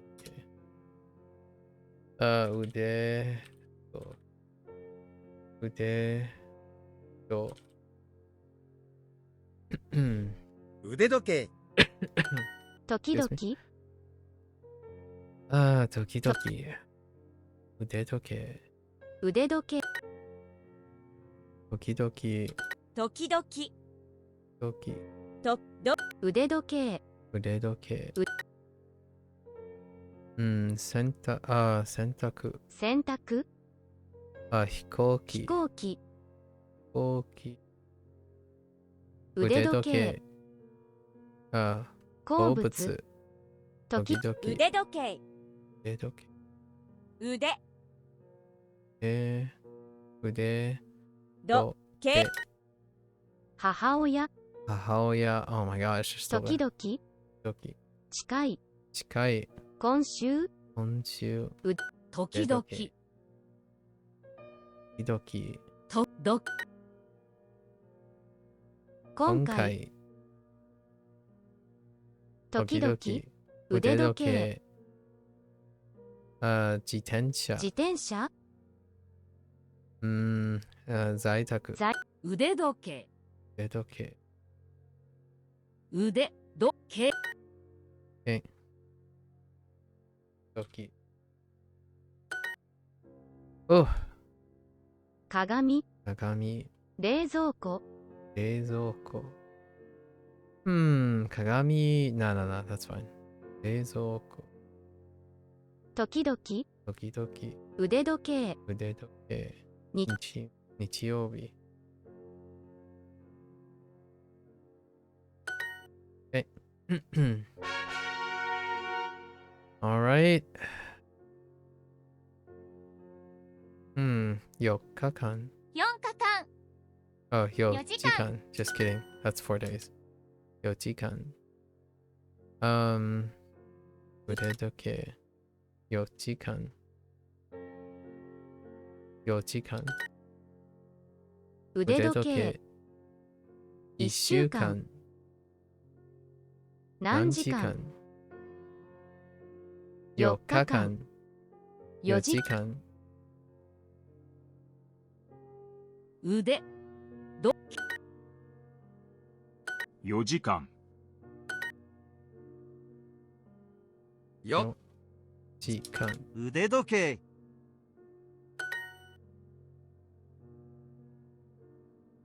4日間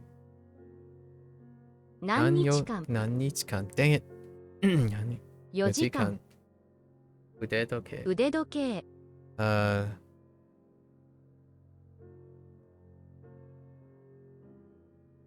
会計。会計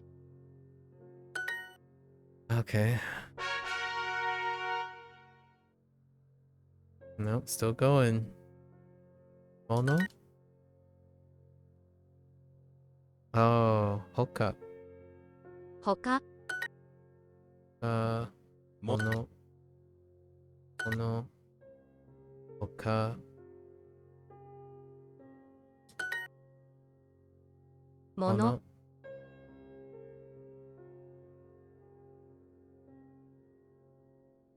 服棚他誰。ものもの。他ものもの。誰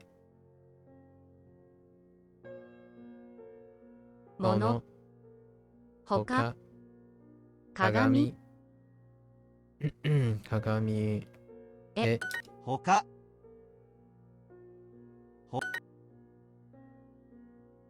もの、机、机、何、橋、橋、他、他。Okay. 皿、皿、他、他、誰、誰、もの、物、棚、花。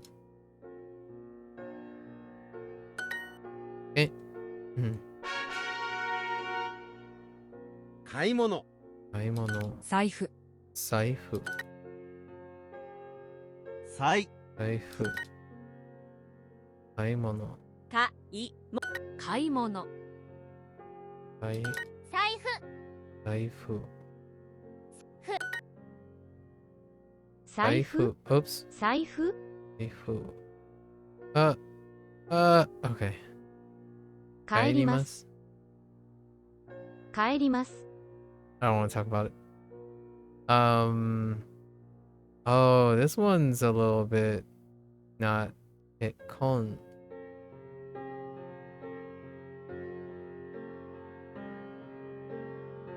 Kekon is 結構、 oh kekko, not kekon. Kekko is one that I could miss. Pretty rare. 買いま。買いますす。食べ、食べます。財布財布。買います。買います。今、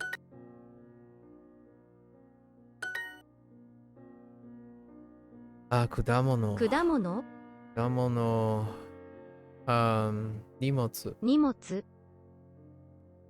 財布、買い物、今月、買い物今月。買い、9日、 9日。建物、建物。建物。買い物、財布、荷物。財布。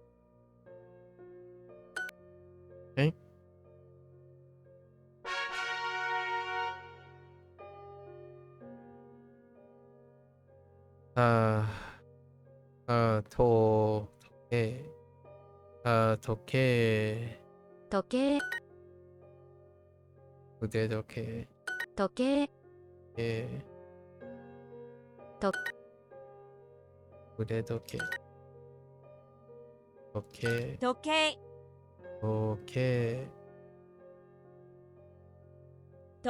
腕時計、腕時計。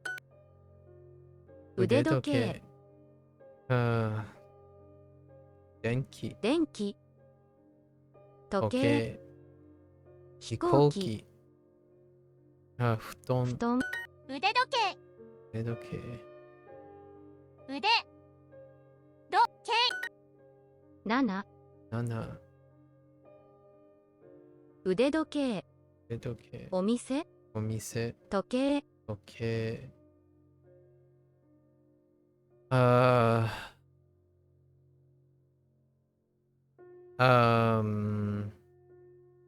9つ。 9つ、時計、時計。時計、飛行機。茶碗。茶碗、茶碗。腕時計、布団、時計。腕時計腕時計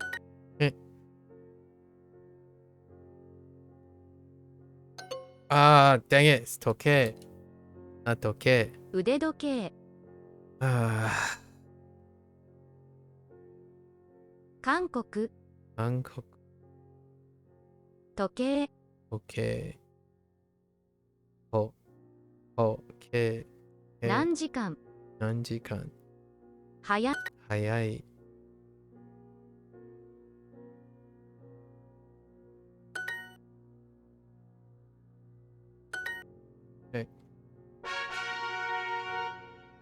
I think we complete this group. It'll be okay. Oh man. Yeah, I really slacked off so hard. filling this stuff. Boy.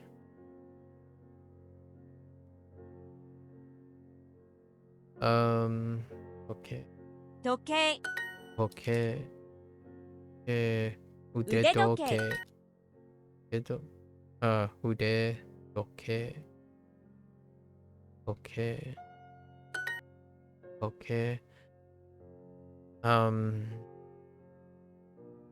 会計。会計時計 Okay. 何時間4時腕時計腕時計。腕時計。時計時計腕時計 What?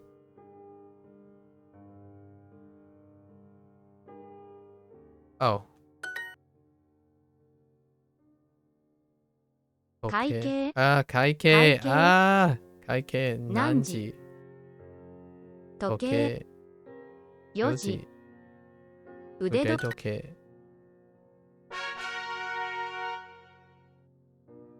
No more, please. 重い。軽い。軽い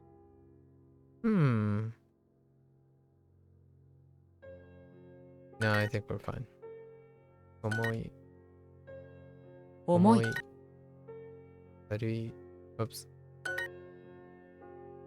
重い軽い高い高い。早い。遅い遅い。Oh, whoa. Why was I thinking 早い?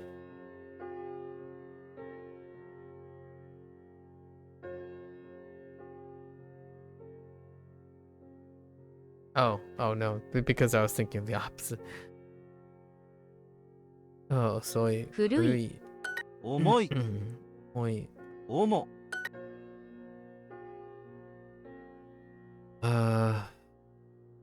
軽い。軽い重い重い。I don't remember you. Oh, wait. It's weak.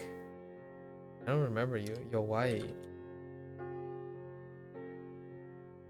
Okay, we'll add that. 弱い重い軽い高い汚い。汚い軽い高高軽い重い赤い赤い。古い速い軽い軽い。おい重軽い重い重い。安い安い。悪い悪い。弱弱い。Okay. We have 6 minutes. Okay. 食べ物。食べ物荷物。食べ物食べ物。た荷物。に食べ物。食べ物荷物牛乳荷物電気。寿司食べ物。荷物荷物。に食べ物食べ物。3週間3週間。荷物荷物。2日間2日間。40分。 40分食べ物食べ物。べ本棚昼ごはん荷物荷物食べ物朝ご荷物に持つ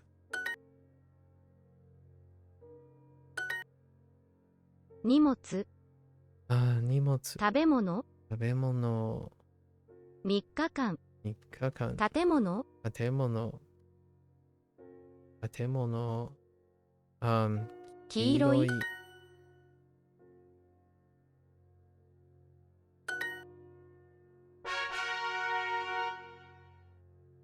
お財布。ああ I hit 布団 twice. 財布、何分3分、 Yeah. 3分。いい。人気。人気、8 8分、分。布団、財布。布団布団。ふと財布布団、財布、勉強、新聞、孫娘。孫娘、財布。さ OK。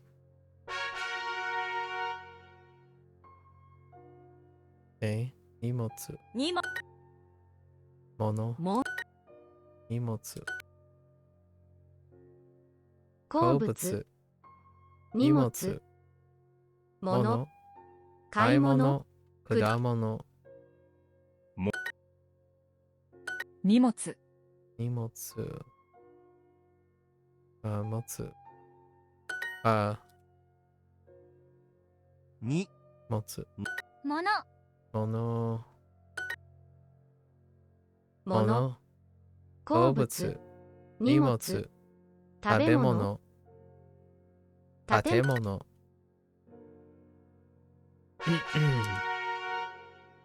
Give me them pips. 子犬子犬。上部丈夫。お上丈部子犬。子犬犬上部丈夫。上犬、大阪、丈夫、大学。大学、大雨。大雨、大雨。丈夫、 Oops. 犬、犬、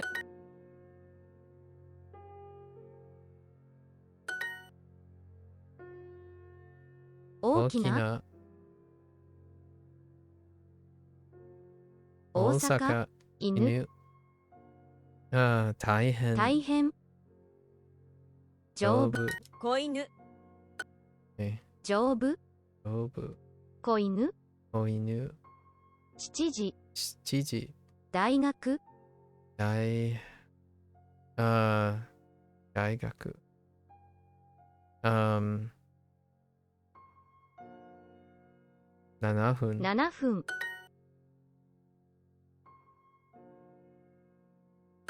丈夫、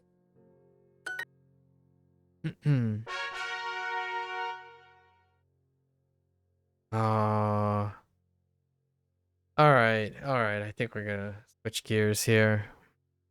So what have I discovered? I have to really brush up on my time vocabulary. So let's see. How do we group these? We have lid.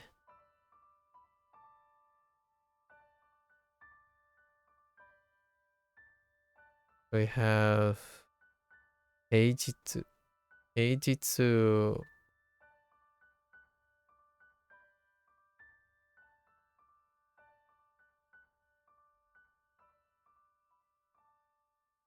Asatte. Asatte. And then we have some family stuff.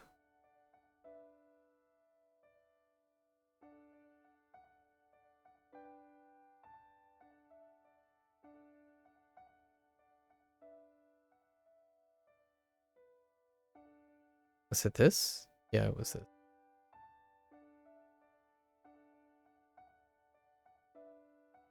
Shinseki. Shinseki. And then some auxiliary word. Some auxiliary phrase. Whoops. Kozai. Kozai taku.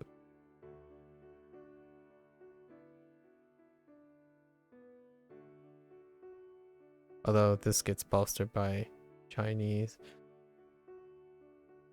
We'll do here. Shujin. I totally didn't remember Shujin. Oh, no. Just kidding. I was thinking of the wrong character. So Shujin. And position stuff. Position, we'll place it over here. So Tonari.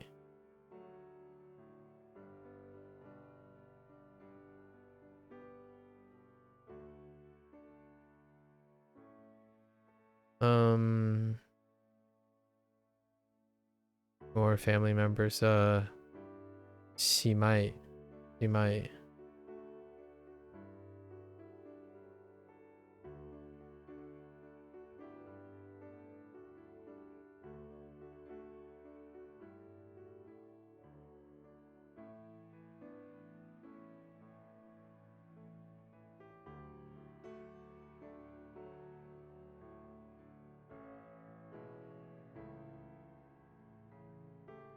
Right.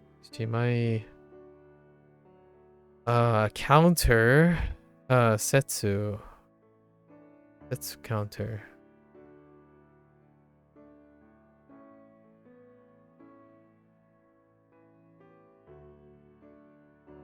Satsu? Setsu. Oh, it's Satsu, not Setsu. For the counter for books.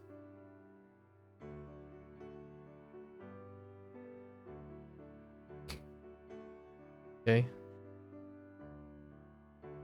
And we have Yoko, which is position as well. Yoko.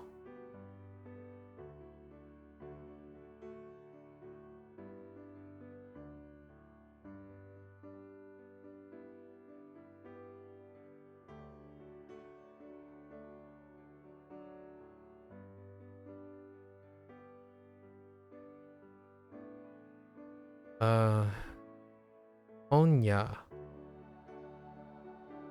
Do Konya up here.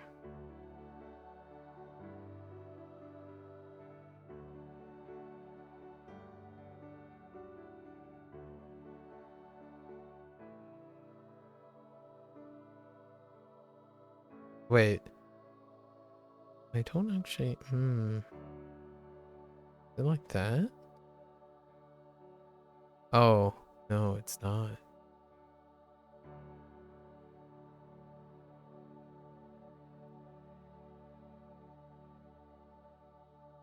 Konya. Position again. Ushiro. Yeah, Ushiro.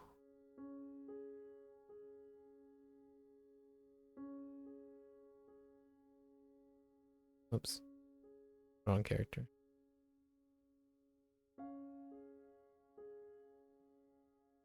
Shiro.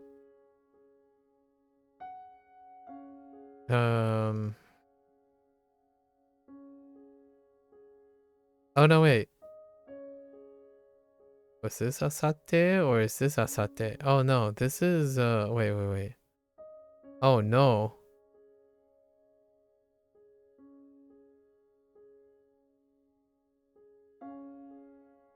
No, this is not Asate. Oh, this.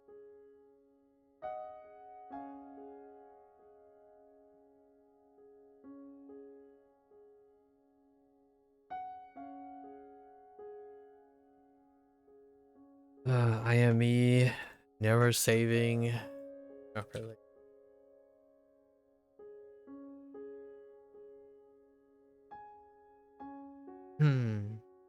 Yes, of course.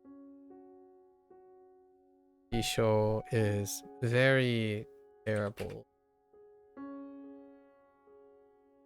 at taking phrases.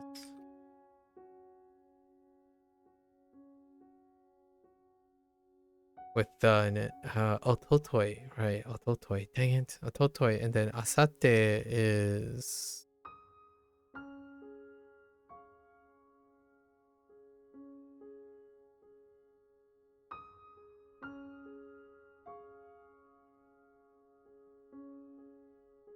okay.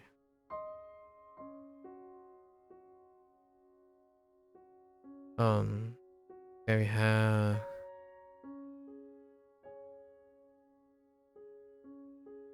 Konski. Konski. Oh no, not Konski. Kongetsu. Konski. Kongetsu, and then Maitsuki.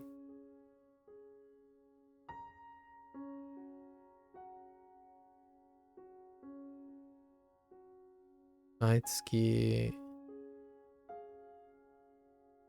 Hashi? Where are we gonna throw Hashi? Just gonna throw Hashi over here.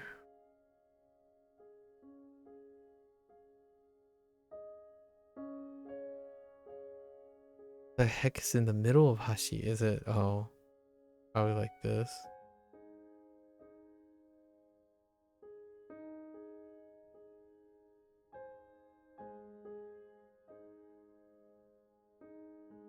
Oh, I think there's a stroke here, right? It's like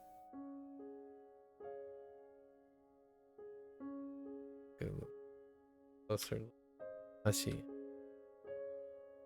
It's a little tiny stroke. Yes, there. Stroke. Oh, okay. Write this again.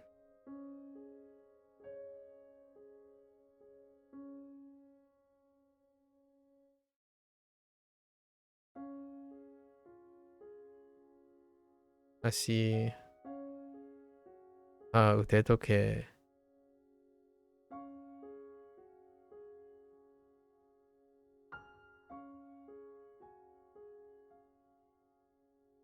Wait. Yes. And then do. And ke. Actually, not that bad. Okay. And then hit ko.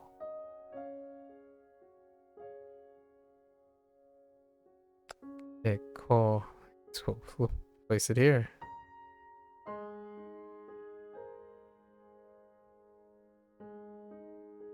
Okay. And ko.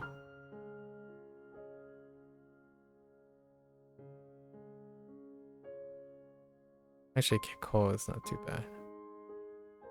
Right. Then it's a he. Hit ko. And then yowai.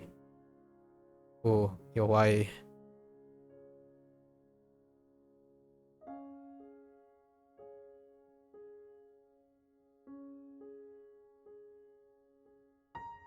Ugh. A little bit deformed. Okay.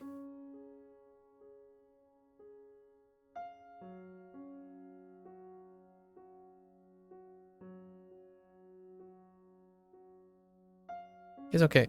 How many is that? 3, 5. Okay, so 5, 10, 15, 18. That's good enough. 18 is pretty decent. Well, let's throw in to make it a good 20, right? Let's keep a good 20. What else can I think of?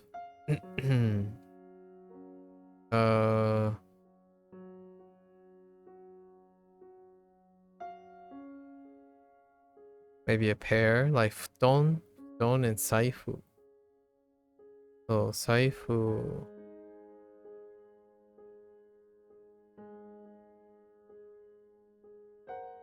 Oh, I almost hit the same stroke in. So sai. Oh.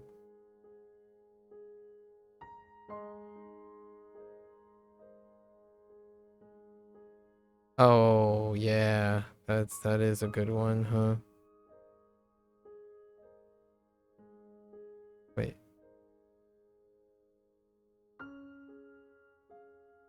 Yeah, and then futon.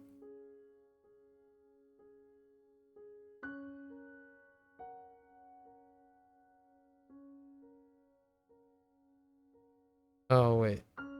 Oh no. No. I think it's huh.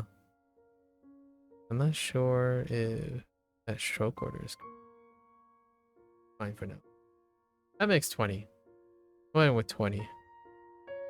For tomorrow. It's not great. It's pretty random. There's not a lot of connections with everything. We have like an adjective, a group of positions, a group of time related things, some relational stuff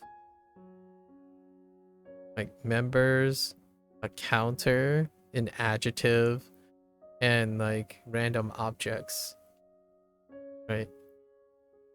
Oh, well, I guess we can throw this up here and these two up here, and then random objects, objects, objects, objects. There you go. All right. So that's a wrap for our review for today. Not sure how this is going to turn out because I'm not working on my constructs at all. I was thinking of doing a lot more of this. Maybe for half the days, we'll do this for another 2 days and then we start working on our constructs again. How high are we supposed to go?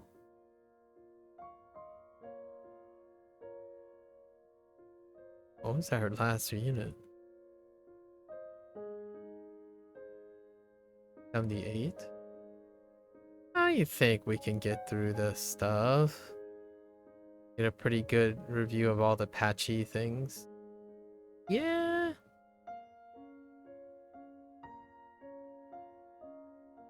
Doable. We'll see how far we get in 2 days. Alright.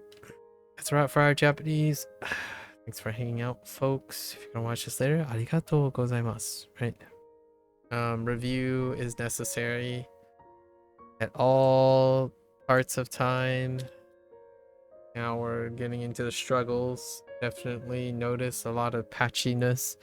Reading, hearing is obviously not the point here. It's more constructively voicing, like everything has to come together as opposed to providing additional. When reading and listening is combined, this stuff is still there, which that's fine, but we're trying to find where either reading fails the sound or sound fails the reading, right? When you have both and visual aids and context, that usually is fine. I think when you practice, it is nice to practice when all of those things are present. That's usually the case most of the time. However, this is kind of a nice way to see how, if my reading is meh, and my writing is meh, or my reading or my listening is meh when it comes to very particular vocabulary here and there, right? Kind of ideally, in a sense, one should be sufficient, trying to minimize it. And then we'll go back to our constructs, which then provides a lot more context, or provides a lot more context clues when you get started. Right, and so until next time, right? Mata ne, ja ne, minasan. I'm gonna switch gears now. We're gonna take a quick stretch, walk around a little bit, hydrate a little bit. I'll be back for the Chinese review of stuff. Thank you.